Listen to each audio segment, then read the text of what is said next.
ಮತ್ತೊಬ್ಬ ಅಂದರೆ ತಮ್ಮ ಮಗಳು ದೇವಹೂತಿಯನ್ನು ಕರೆದವನಿಗೆ ಕೊಟ್ಟು ಮದುವೆ ಮಾಡಿದ್ರು. ಅದರಲ್ಲಿ 9 ಜನ ಹೆಣ್ಣು ಮಕ್ಕಳಾಗಿದ್ದರು ಅಂದರು.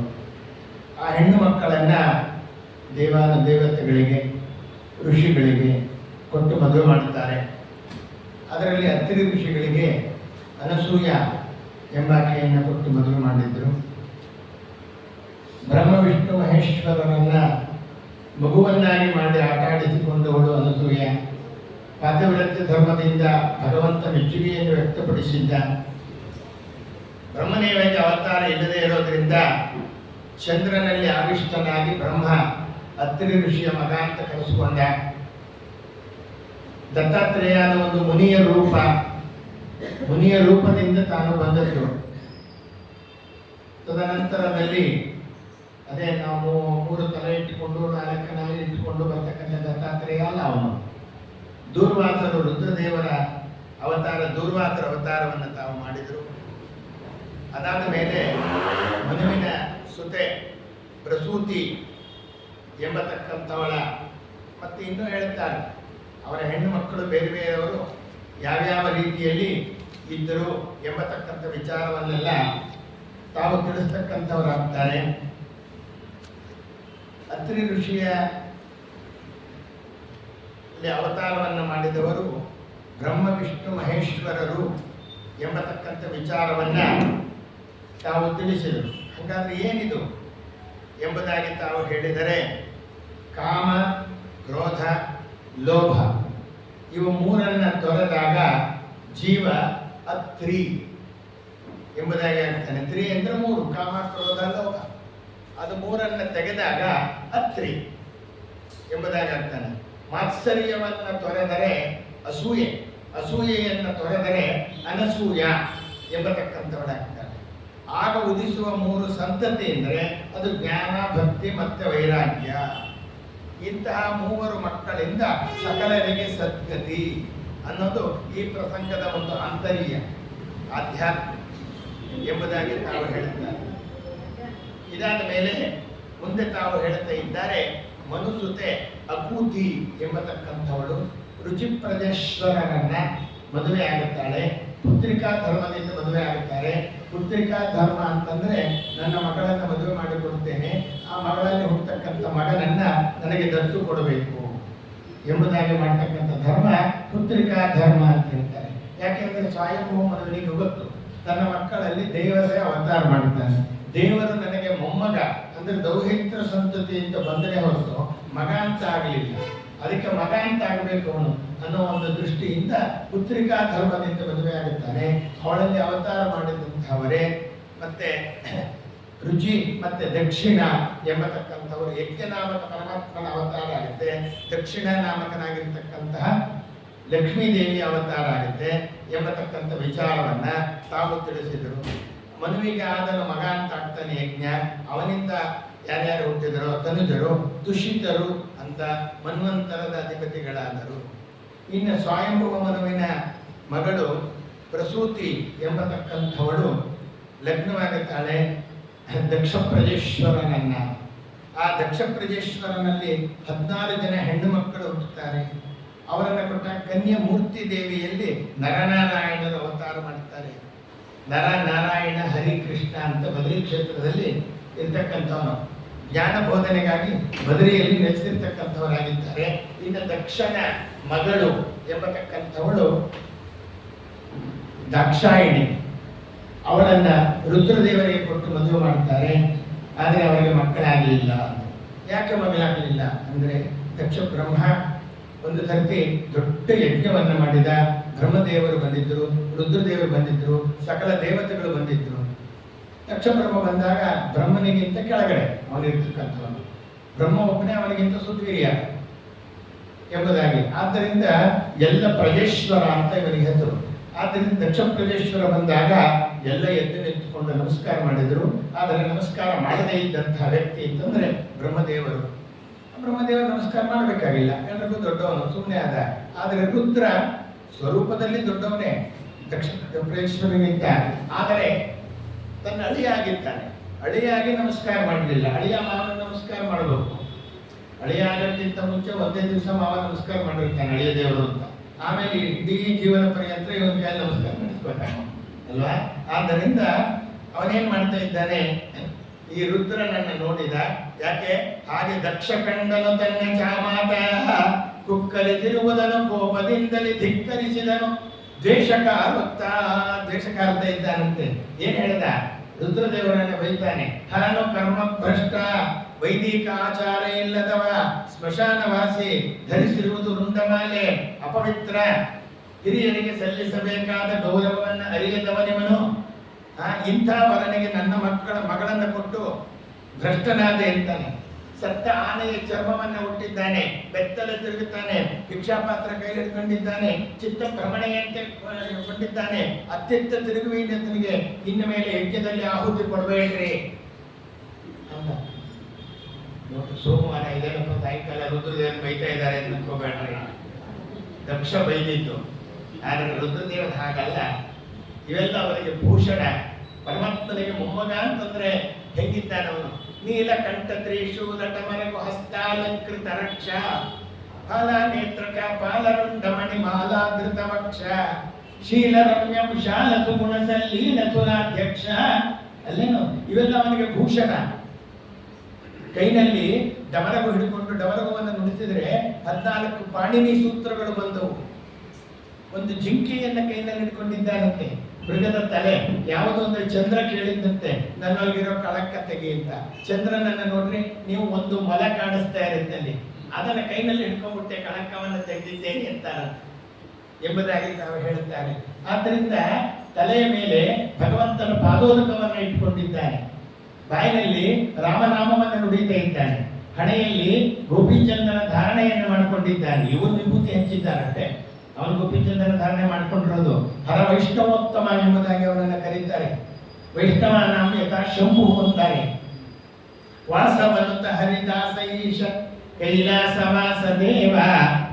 ಅಲ್ಲೇನು ವಾಸುಸುತಿ ಸುರೇಶ ಜೀವರಿಗೆ ಈಶನೆಂಬ ಭಾವ, ಶ್ರೀಶನಲ್ಲಿ ಕೀಲಿಸು ಮನವ ಗಿರಿಜೇಶ ಮಹಾದೇವ.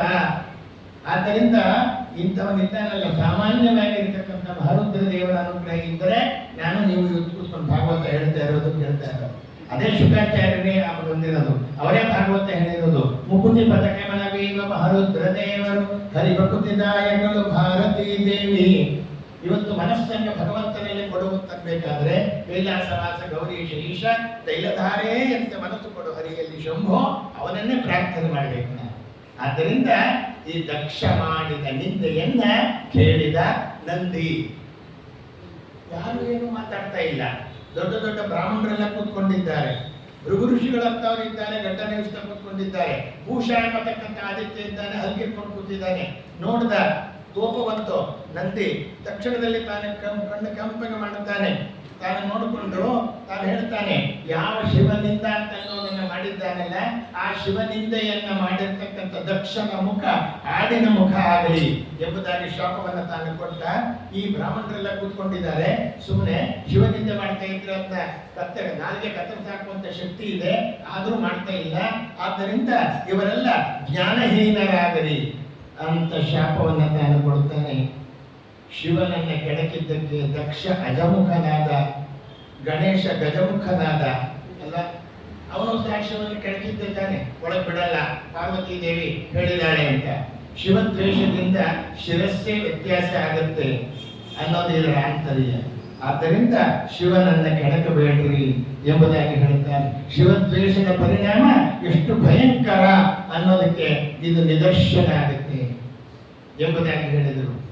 ಆಗ ಬ್ರಾಹ್ಮಣರಾಗಿರ್ತಕ್ಕಂಥ ಭೃಗು ಋಷಿಗಳಿದ್ರು, ಅಯ್ಯೋ ಮಹಾರಾಯ, ನಾವ್ಯಾಕೆ ಸಭೆಯಲ್ಲಿ ಬಂದು ಕೂತ್ಕೊಂಡಿದ್ದೆ ತಪ್ಪೆ, ನೀವ್ ಜಗಳ ಆಡ್ತಾ ಇದ್ರೆ ನಾವ್ಯಾಕೆ ಬಾಯಿ ಹಾಕ್ಬೇಕು, ಸುಮ್ಮನೆ ಕೂತಿದ್ವು ಅಂತ ಹೇಳ್ತಾ ನಂದಿ ಶಾಪ ಬ್ರಾಹ್ಮಣರು ಕೊಟ್ಬಿಟ್ಟಲ್ಲ ಅಂತ ಹೇಳಿ ಕಣ್ಣು ಕೆಂಪೆಗೆ ಮಾಡಿ, ಶಿವವ್ರತಧಾರಿಗಳು ಪಾಖಂಡಿಗಳಾಗ್ಲಿ, ವೇದ ನಿಂದಕರಾಗ್ಲಿ, ಭೈರವನನ್ನ ಪೂಜಿಸಲಿ ಅಂತ ಇವರು ಶಾಪ ಕೊಟ್ಟರು. ಎಲ್ಲರ ಶಾಪ ನಡೀತಾ ಇತ್ತು. ಇವತ್ತು ಯಾರ್ದು ಶಾಪ ನಡೆಯಲ್ಲ, ನಡೆದಿದ್ರೆ ಇವತ್ತು ಕೊಡೋರು ಎಲ್ಲರನ್ನು. ಆದ್ದರಿಂದ ತಾವು ಹೇಳ್ತಾರೆ, ರುದ್ರದೇವರು ನೋಡಿದ್ರು ಮೌನದಿಂದ ಸಭೆಯಿಂದ ಎದ್ದುಕೊಟ್ಟಾನ. ಏನ್ ರುದ್ರದೇವರನ್ನ ಏನಂತ ಕರೀತೀರಿ ನೀವು? ಶೀಘ್ರವಾಗಿ ಕೋಪಗೊಳ್ತಾನೆ ಅಂತಿರಲ್ಲ.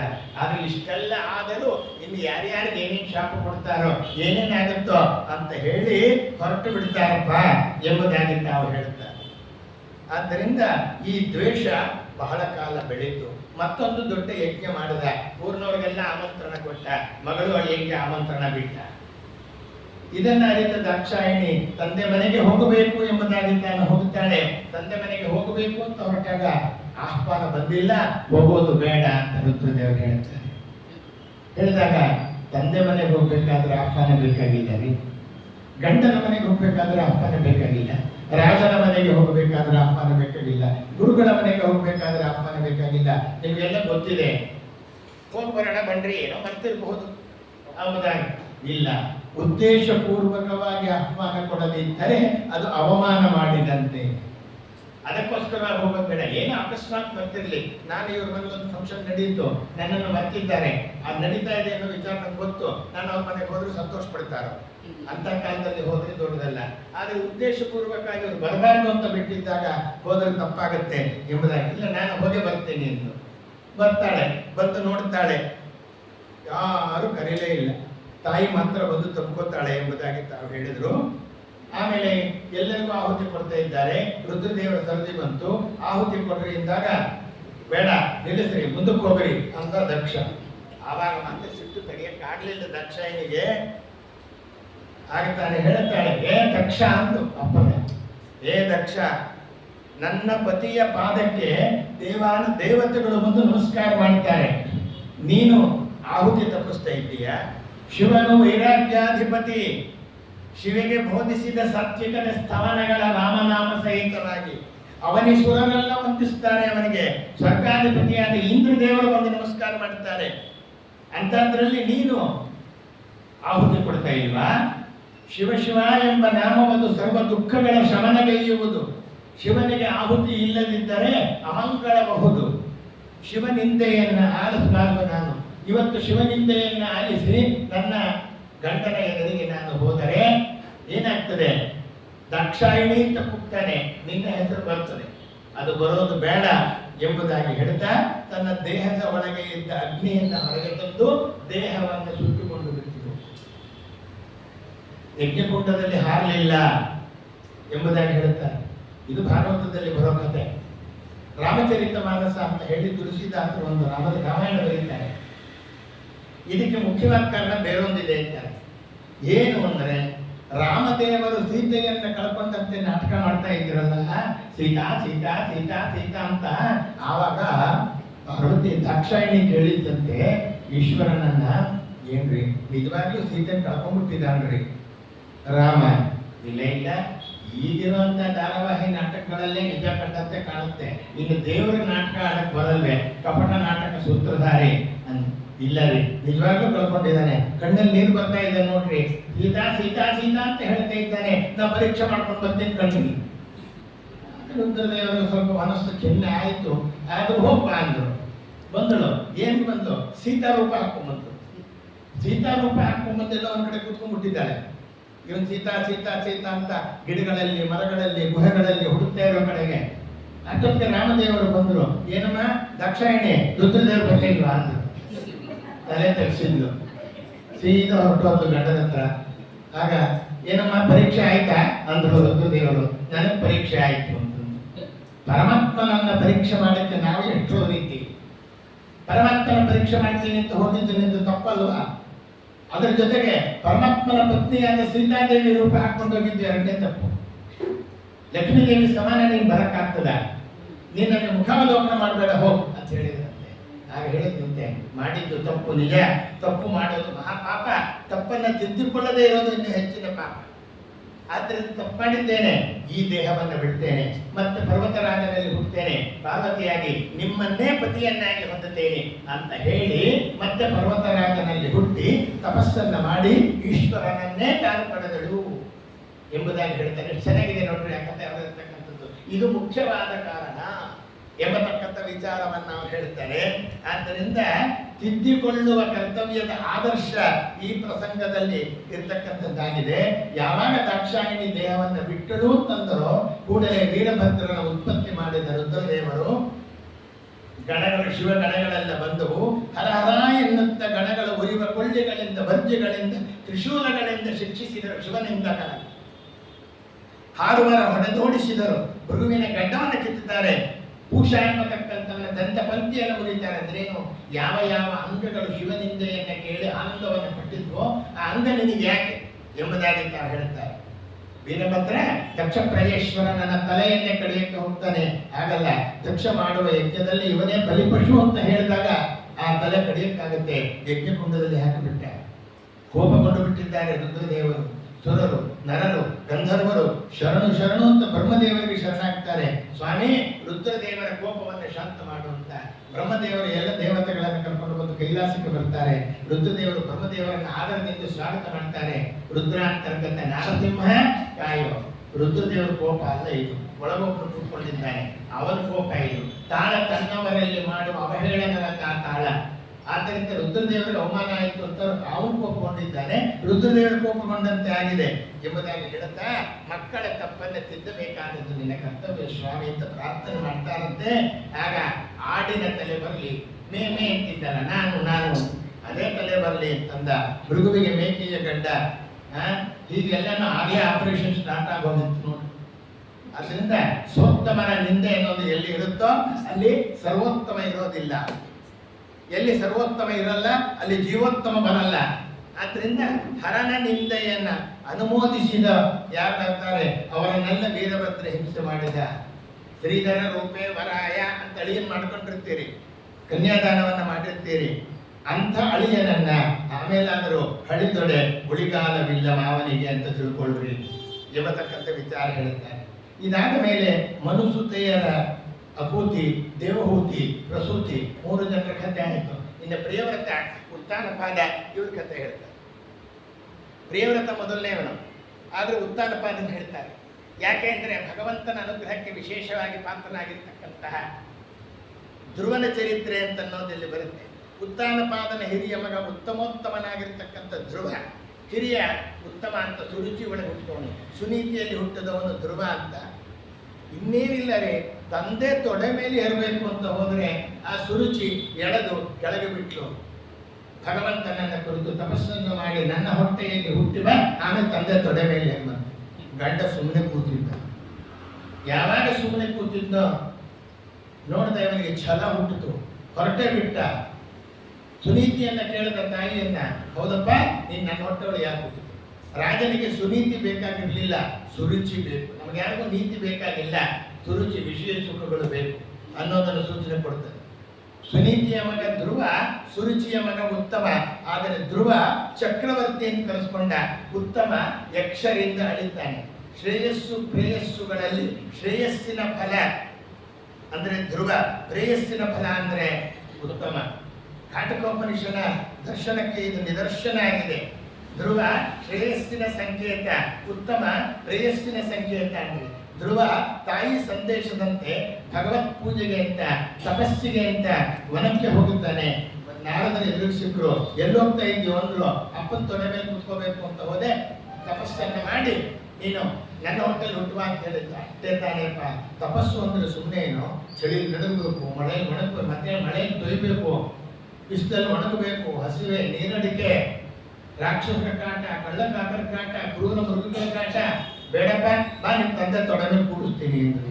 ನಾರದ್ರೆ ನೀವು ದೊಡ್ಡವರಿದ್ದೀರಿ, ನಾನು ತಪಸ್ಸು ಹೋಗ್ತೀನಿ, ಭಗವಂತನ ಅನುಗ್ರಹ ಪಡಿತೀನಿ ಅಂದಾಗ ನೀವು ಮಂತ್ರೋಪದೇಶ ಮಾಡ್ರಿ, ಧ್ಯಾನ ಹೆಂಗೆ ಮಾಡಬೇಕು ಅಂತ ಹೇಳ್ರಿ, ಯಾವ ದೇವರನ್ನು ಪೂಜೆ ಮಾಡಬೇಕು ಅಂತ ಹೇಳ್ರಿ, ಎಲ್ಲೋ ಪೂಜೆ ಮಾಡಬೇಕು ಅಂತ ಹೇಳ್ರಿ. ಅದು ಬಿಟ್ಬಿಟ್ಟು ಇದು ಮಾಡಬೇಡ ಅಂತ ಹೇಳ್ತೀರಲ್ಲ, ಇದು ಸರಿನಾ? ನಮಗೆ ಮಾಡೋಕ್ಕಾಗದೆ ಇದ್ರೆ ಬೇಡ, ಏನು ಮಕ್ಕಳು ಮಾಡ್ತೀವಿ ಅಂದರೆ ಸಂತೋಷ ಪಡೋಣ. ನನಗೆ ಏಕಾದಶಿ ಮಾಡೋಕ್ಕಾಗಲ್ಲ, ಉಪವಾಸ ನಾನಾ ರೂಪಗಳಿದೆ ಅಂತಂದ್ರೆ, ನನ್ನ ಮಗ ಉಪವಾಸ ಮಾಡ್ತೀನಿ, ಸ್ವತಃ ಉಪವಾಸ ಮಾಡ್ತೀನಿ ಅಂದರೆ ಯಾಕೆ ಬೇಡ ಅನ್ಬೇಕ್ರಿ? ಆದ್ದರಿಂದ ಚಿಕ್ಕವರು ಮಾಡ್ತೀವಿ ಅಂತಂದಾಗ ಉತ್ತೇಜನವನ್ನು ಕೊಡ್ರಿ ಅಂತ ಹೇಳ್ತಾನೆ.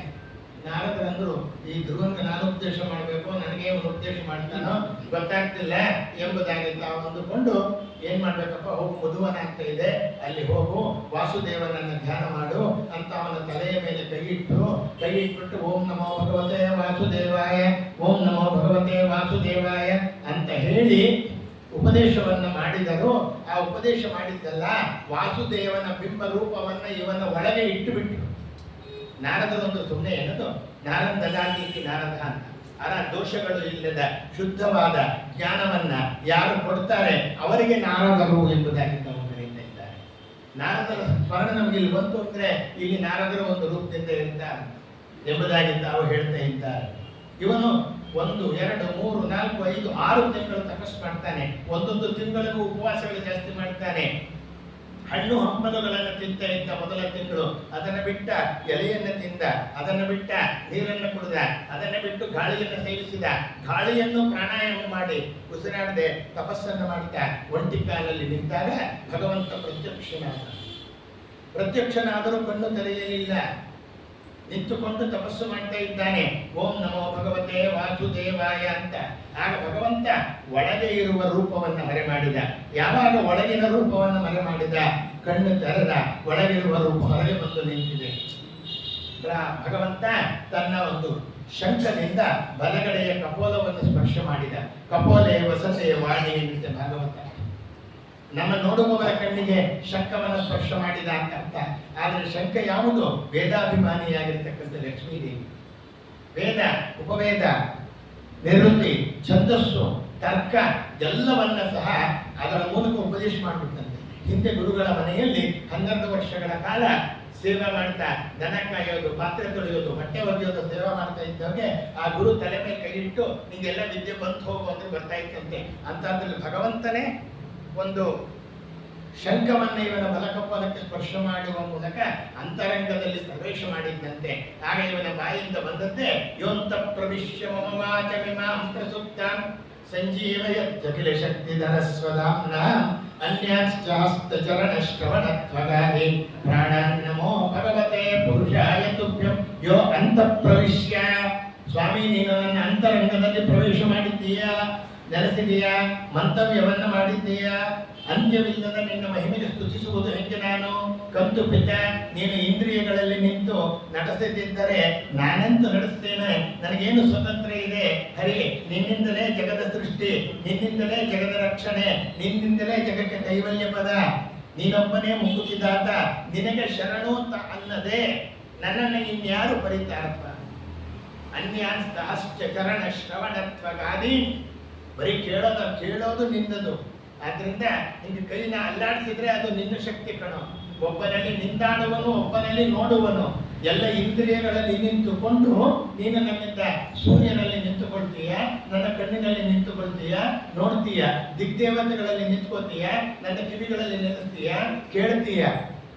ಆದ್ದರಿಂದ ನಿಂದೆ ಎಲ್ಲ ವ್ಯಾಪಾರ, ನಂದೇ ನಿಲ್ಲವೋ ಸ್ವಾಮಿ, ಎಲ್ಲ ನಿಂದೆ ಎಂಬುದಾಗಿ ತಾನು ಹೇಳ್ತಾ ಸ್ತೋತ್ರ ಮಾಡ್ತಾನೆ. ನೀನೊಬ್ಬನೇ ಮುಕುತಿದಾತ ಅಂದಾಗ ಧ್ರುವ ಎಂಬುದಾಗಿ ಹೇಳ್ತಾನೆ. ಭಗವಂತ ಮಾತನಾಡ್ತಾನೆ. ಇವನ ತಲೆ ಮೇಲೆ ಕೈಯನ್ನು ಇಡ್ತಾನೆ. ನೀನೊಬ್ಬ ರಾಜನಾಗಬೇಕು ಅಂತ ಬಯಸಿದ್ದೆ. ಸಾಧನೆ ಎಲ್ಲ ಮುಗಿದಿತ್ತು. 6 ತಿಂಗಳ ತಪಸ್ಸು ಬಾಕಿ. ಅದು ಈ ಜನ್ಮದಲ್ಲಿ ಆಯಿತು. ಅಲ್ಲಿಗೆ ನಾವು ಮಾಡಿದ ಸತ್ಕಾರ್ಯದ ಸಾಧನೆ ಜನ್ಮ ಜನ್ಮಕ್ಕೆ ಹೋಗುತ್ತೆ. ಯಾವುದು ಇದು? ಆಧ್ಯಾತ್ಮ ವಿದ್ಯೆ. MBBS ಮಾಡಿದ್ದೇನೆ ನಾನು ಈ ಜನ್ಮದಲ್ಲಿ. ಮುಂದಿನ ಜನ್ಮದಲ್ಲಿ ಹುಟ್ಟಿದ ಕೂಡಲೇ ಕ್ಲಿನಿಕ್ ಇಡ್ತೀನಿ. ಯಾರು ಬರ್ತಾರೆ? ಅದು ಅಪರವಿದ್ಯೆ, ಬರಲ್ಲ. ಆದ್ರೆ ಪರವಿದ್ಯೆ ಶಾಸ್ತ್ರವಿದ್ಯೆ. ಹಿಂದಿನ ಜನ್ಮದ 6 ತಿಂಗಳು ಬಾಕಿ ಇದೆ, 6 ತಿಂಗಳನ್ನು ಪೂರ್ತಿ ಮಾಡ್ತೇನೆ ಅಂತ ಹೇಳ್ತಾ ಅರಸನಾಗಬೇಕು ಅಂತ ಬಯಸಿದ್ದೆ. 36 ವರ್ಷ 1000 ವರ್ಷ ರಾಜ್ಯಭಾರವನ್ನು ಮಾಡು ಎಂಬುದಾಗಿ ತಾನು ಹೇಳ್ತಾನೆ. ಭೂಲೋಕದ ಚಕ್ರಾಧಿಪತ್ಯವನ್ನು ಕೊಟ್ಟ, ಕೋಟ್ಯಾಂತರ ವರ್ಷಗಳ ಕಾಲ ಧ್ರುವ ನಕ್ಷತ್ರಾಧಿಪತ್ಯವನ್ನು ಕೊಟ್ಟ, ಕೊನೆಗೆ ಶಾಶ್ವತವಾದ ವೈಕುಂಠವಾಸವನ್ನು ಪಡೆದುಕೊಂಡ. ಭಗವದ್ ಆರಾಧನೆಯಿಂದ ಏನು ವಿಶಿಷ್ಟ ಫಲ ಆಗುತ್ತೆ ಅನ್ನೋದಕ್ಕೆ ಇದೊಂದು ಅಪೂರ್ವ ನಿದರ್ಶನ. ಧ್ರುವನ ಜೀವನ ಧ್ರುವ ನಕ್ಷತ್ರದಂತೆ. ಸಮುದ್ರ ಪ್ರಯಾಣಿಕರಿಗೆ ಧ್ರುವ ನಕ್ಷತ್ರ ದಿಕ್ಸೂಚಿಯಂತೆ. ಸಂಸಾರ ಸಮುದ್ರದಲ್ಲಿ ತೊಳಲುವವನಿಗೆ ಧ್ರುವನ ಜೀವನವೇ ಒಂದು ದಿಕ್ಸೂಚಿ. ಸಂಸಾರವನ್ನು ಅಸಾರ ಅಂತ ಬಗೆದು ವೈರಾಗ್ಯವನ್ನು ಹೊಂದಿ ಭಗವಂತನಿಗಾಗಿ ಬಾಳುವುದರಲ್ಲಿ ಜೀವನ ಒಂದು ಯಶಸ್ಸು ಅಡಗಿದೆ ಎಂಬುದಾಗಿ ತಾವು ಹೇಳ್ತಾರೆ. ಧ್ರುವ ನಕ್ಷತ್ರ ಕೈಗೆ ಸಿಗದೇ ಇದ್ದರೂ ಅದರ ದರ್ಶನ ದಿಕ್ಸೂಚಿಯಾಗುತ್ತೆ. ಧ್ರುವನ ಅತ್ಯುನ್ನತವಾದ ಆದರ್ಶ ನಮಗೆ ಪೂರ್ಣ ಸಿಗದೇ ಇದ್ದರೂ ಅವನ ಚಿಂತನೆ ಬಾಳಿಗೆ ಬೆಳಗಾಗುತ್ತೆ. ಮತ್ತೆ ಈ ಧ್ರುವನ ಆಮೇಲೆ ನಾರದರು ಬರ್ತಾರೆ. ನಾರದರು ಬಂದು ಸ್ವಯಂಭೂಮನಿಗೆ ಹೇಳ್ತಾರೆ, ಉತ್ತರಪಾದನಿಗೆ ಹೇಳ್ತಾರೆ, ಏನಯ್ಯ ಮಗನ್ ಕಳಿಸ್ಬಿಟ್ಟೆ ಅಂತಂದ್ರು. ಅಯ್ಯೋ ಪಾಪ ಕಾಟಲ್ಲಿದ್ದಾನೆ, ಯಾವ ಪ್ರಾಣಿಗಳು ತಿರ್ಸ್ಬಿಡ್ತೋ ಏನೋ, ರಾಕ್ಷಸರು ಏನ್ ಮಾಡಿದ್ರು ಏನೋ. ಅಂದ್ರೆ ಪಿತನ ತೊಡೆ ಮೇಲೆ ಕೂತ್ಕೊಳ್ಳೋ ಅಂತ ಯೋಗ್ಯತೆ ಇಲ್ಲ ಅವನಿಗೆ, ಜಗತ್ಪಿತನ ತೊಡೆ ಮೇಲೆ ಕೂತ್ಕೊಳ್ಳೋ ಯೋಗ್ಯತೆ ಇದೆ. ಅನುಗ್ರಹ ಪಟ್ಟಿದ್ದಾನೋ ಕರ್ಕೊಂಬ ಬರ್ತಾನೆ.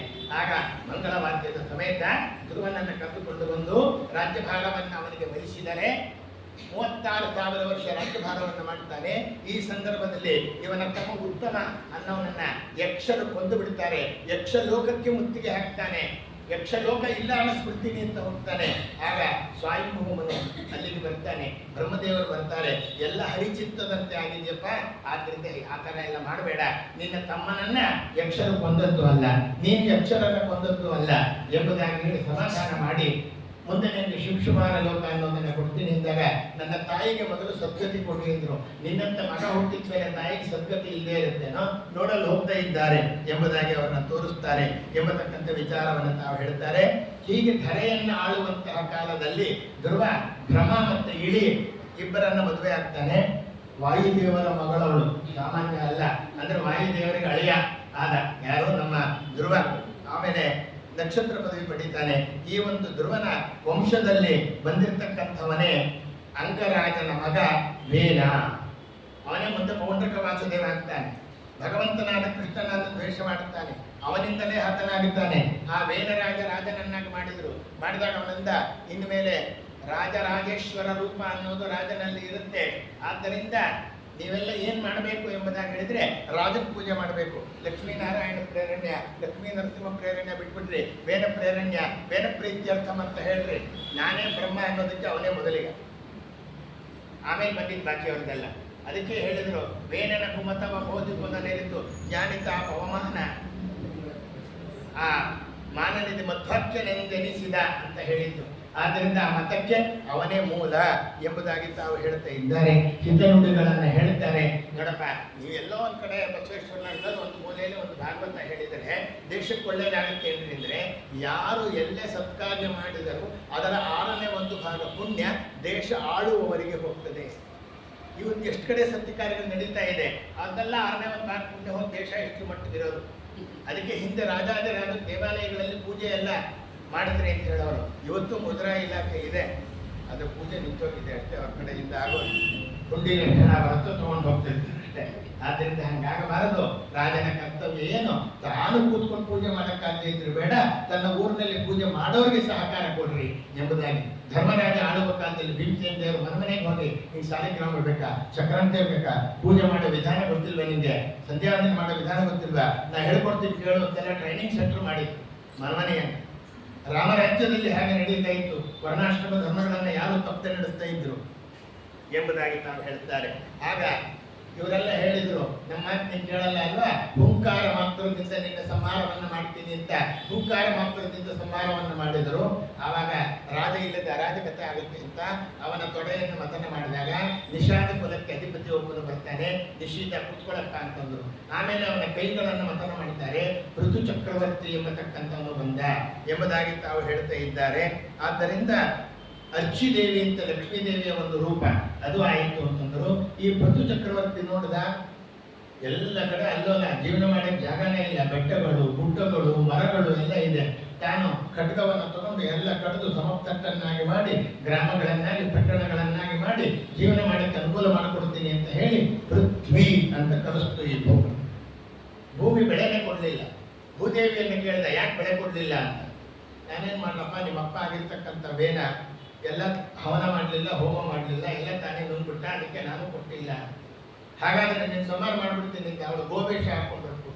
ಯಾಕೆ ಗೋಬ್ರಾಹ್ಮಣ ಹಿತ ಆಯ್ತ ಅಂತ ನಿಂಗಿದೆ, ಗೋವಿನ ವೇಷ ಹಾಕೊಂಡ್ರು ಕೊಲ್ಲಲ್ಲ ಅಂತ ಹೇಳಿ ಗೋವಿನ ವೇಷ ಹಾಕೊಂಡು ಹೊರಟ್ಬಿಟ್ಟಂತಹ ಕಾಲದಲ್ಲಿ ಇವನಂದ್ರು, ಹಾಗಾದ್ರೆ ಒಂದು ಕೆಲಸ ಮಾಡು, ನಾನು ಗೋವಿನ ವೇಷ ಹಾಕೋತೇನೆ, ನೀನು ಕರುವನ್ನ ಯಾರನ್ನಾದ್ರೂ ಮಾಡ್ಕೊಂಡು ಬೇಕಾದ್ದನ್ನ ಕರ್ಕೊಂಡ್ರಪ್ಪ ಅಂದರು ಎಂಬುದಾಗಿ ತಾವು ಹೇಳಿದರು. ಕರ್ಕೊಳ್ರಿ ಅಂದ್ರೆ ಅವರ ಅನುಗ್ರಹದಿಂದ ಪಡೆಯಿರಿ ಎಂಬತಕ್ಕಂಥ ಒಂದು ರೀತಿಯಿಂದ ಬೃಹಸ್ಪತಿಯನ್ನು ಕರುವನ್ನಾಗಿ ಮಾಡಿಕೊಂಡು ದೇವತೆಗಳು ಋಷಿವರಿಯರೆಲ್ಲ ವೇದವಿದ್ಯೆಯನ್ನು ಪಡೀತಾರೆ.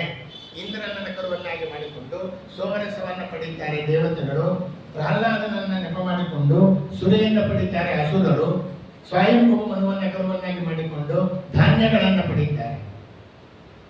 ಯಾರು? ಋತು ಚಕ್ರವರ್ತಿ. ಧಾನ್ಯವನ್ನು ಕಂಡು ಹಿಡಿದ ಮೊದಲ ಭೂಪತಿ ಋತು ಚಕ್ರವರ್ತಿ ಎಂಬುದಾಗಿ ತಾವು ಹೇಳಿದರು. ಅವನು ಯಜ್ಞವನ್ನು ತಾನು ಮಾಡುತ್ತಾನೆ. ಅದನ್ನೆಲ್ಲ ಹೇಳುತ್ತಾರೆ.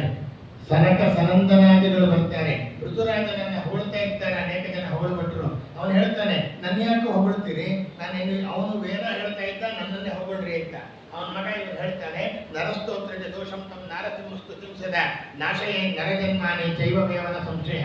ನರರನ್ನ ಹೊಗಳಿದರೆ ದೋಷ ಬರುತ್ತದೆ, ನರಸಿಂಹನನ್ನ ಹೊಗಳಿರಿ ದೋಷ ಇಲ್ಲ, ದೂರ ಆಗುತ್ತೆ ಅಂತ ಹೇಳಿದ. ನಮಗೆ ಹೊಗಳ್ಬಟ್ರು ಅಂತ ಹೆಸರು, ಆದ್ರಿಂದ ನಮಗೆ ಅದಕ್ಕೆ ಸಂಬಳ ಕೊಡೋದು, ಅದಕ್ಕೆ ನೀನು ಹೊಗಳ್ತಾ ಇರ್ತೀವಿ ಎಂಬುದಾಗಿ ಅಂತಿದ್ರು. ಸುಮ್ಮನೆ ಹೊಗಳಿಕೆ ಅಲ್ಲ, ಅದಕ್ಕೆ ಆತ್ಮಪ್ರಶಂಸ ವರ್ಜ ಪ್ರಕರಣ ಅಂತ ಬರುತ್ತೆ. ಭಾಗವತದಲ್ಲಿ ಬರುತ್ತೆ.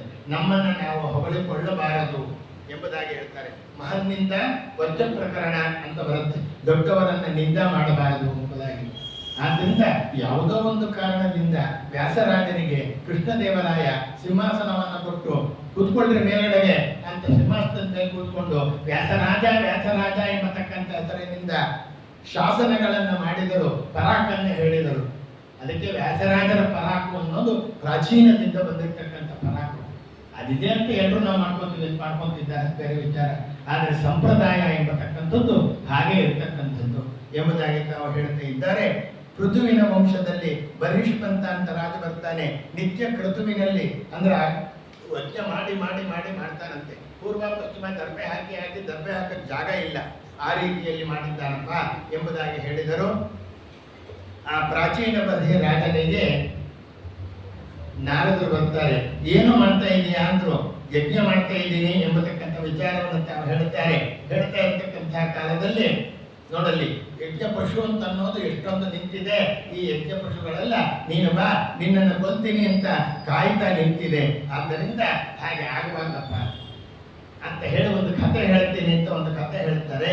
ಪೃಥ್ವಿನ ವಂಶದಲ್ಲಿ ಬಂದಂತ ಪ್ರಾಚೀನ ಬರೆಯ ರಾಜ ಸಿಂಹಾಸನದಲ್ಲಿ ಕೂತಾಗ ಯಜ್ಞ ಮಾಡ್ತಾ ಇದ್ದಾಗ, ಯಜ್ಞ ಪಶುಗಳು ಎಂಬತಕ್ಕಂಥದ್ದನ್ನು ಸಂಹಾರ ಮಾಡ್ತಾ ಇದ್ದಾಗ ಹೇಳಿದ ಒಂದು ಒಗಟಿನ ಕಥೆ ಪುರಂಜನೋಪಾಖ್ಯಾನ. ಪುರಂಜನ ಅಂತ ರಾಜ ಇದ್ದ, ಅವನಿಗೆ ಅವಿಜ್ಞಾತ ಅಂತ ಗೆಳೆಯ ಇದ್ದ. ಪುರಂಜನ ನಮ್ಮನ್ನ ರಾಜ್ಯಭಾರವನ್ನು ಮಾಡಬಯಸಿ ಭೂಲೋಕಕ್ಕೆ ಬರ್ತಾನೆ. ವಾಸಕ್ಕಾಗಿ ಒಂದು ದಿವ್ಯವಾದ ನಗರವನ್ನು ತಾನು ಬಯಸಿದ, ಹುಡುಕದ, ಯಾವುದೂ ಸರಿ ಬರಲಿಲ್ಲ. ಹಿಮಾಲಯದಲ್ಲಿ ದಕ್ಷಿಣದಕ್ಕೆ ಬಂದ. 9 ಬಾಗಿಲಿನ ಸುಂದರವಾದ ಊರನ್ನು ಕಂಡು ಪ್ರವೇಶ ಮಾಡಿದ. ಒಬ್ಬ ಸುಂದರ ಕನ್ಯೆ, ಅವಳ ಹೆಸರು ಪುರಂಜನೆ. ಹೀಗೆ ದೊಡ್ಡ ಕಥೆ ಹೇಳ್ತಾರೆ. ಏನಾದ್ರೂ ಅರ್ಥ ಆಯ್ತೇನೋ ಅಂತಾರೆ. ನಂಗೆ ಏನು ಅರ್ಥ ಆಗ್ಲಿಲ್ಲ ಅಂತ. ಏನ್ ಅರ್ಥ ನೀವೇ ಹೇಳ್ರಿ ಎಂಬತಕ್ಕಂಥ ವಿಚಾರಗಳನ್ನು ತಾವು ಹೇಳ್ತಾರೆ. ಹೇಳಿದಂತಹ ಕಾಲದಲ್ಲಿ ತಾನೇ ಹೇಳ್ತಾನೆ, ನೋಡಪ್ಪ, ಪುರಂಜನನ ಕಥೆ. ಪುರ ಅಂತಂದ್ರೆ ದೇಹ, ದೇಹದಲ್ಲಿ ಇರ್ತಕ್ಕಂಥ ಜೀವ ಅವನು ಪುರಂಜನ ಎಂಬುದಾಗಿ ಕರೀತಾರೆ. ಅವನ ಜೊತೆಗೆ ಯಾವಾಗಲೂ ಇರ್ತಕ್ಕಂಥವನು ಅಂದ್ರೆ ಗೆಳೆಯ, ಅವಿಖ್ಯಾತ, ಇದ್ದು ಇಲ್ಲದಂತೆ ಇರ್ತಾನೆ, ಅವನೇ ಪರಮಾತ್ಮ ಎಂಬುದಾಗಿ ಹೇಳುತ್ತಾರೆ. 9 ಬಾಗಿಲುಗಳುಳ್ಳ ಪಟ್ಟಣ ಅಂದ್ರೆ ಈ ಮಾನವ ದೇಹ. 9 ದ್ವಾರಗಳಿಂದ ಇರೋದು. ಎಲ್ಲ ಇಚ್ಛೆ ಪೂರ್ಣ ಆಗುತ್ತೆ. 9 ದ್ವಾರಗಳು ಯಾವಾಗಲೂ ತೆರೆದಿರುತ್ತೆ. ನಮ್ಮ ವಿಶ್ವೋತ್ತಮ ತೀರ್ಥರು ಒಂದು ಮಾತು ಹೇಳ್ತಾ ಇದ್ರು, ಪ್ರಾಣ ಹೋಯಿತು ಅಂದ್ರೆ ಆಶ್ಚರ್ಯ ಪಡಬೇಡ್ರಿ, ಪ್ರಾಣ ಇದೆ ಅಂದ್ರೆ ಆಶ್ಚರ್ಯ ಪಡ್ರಿ.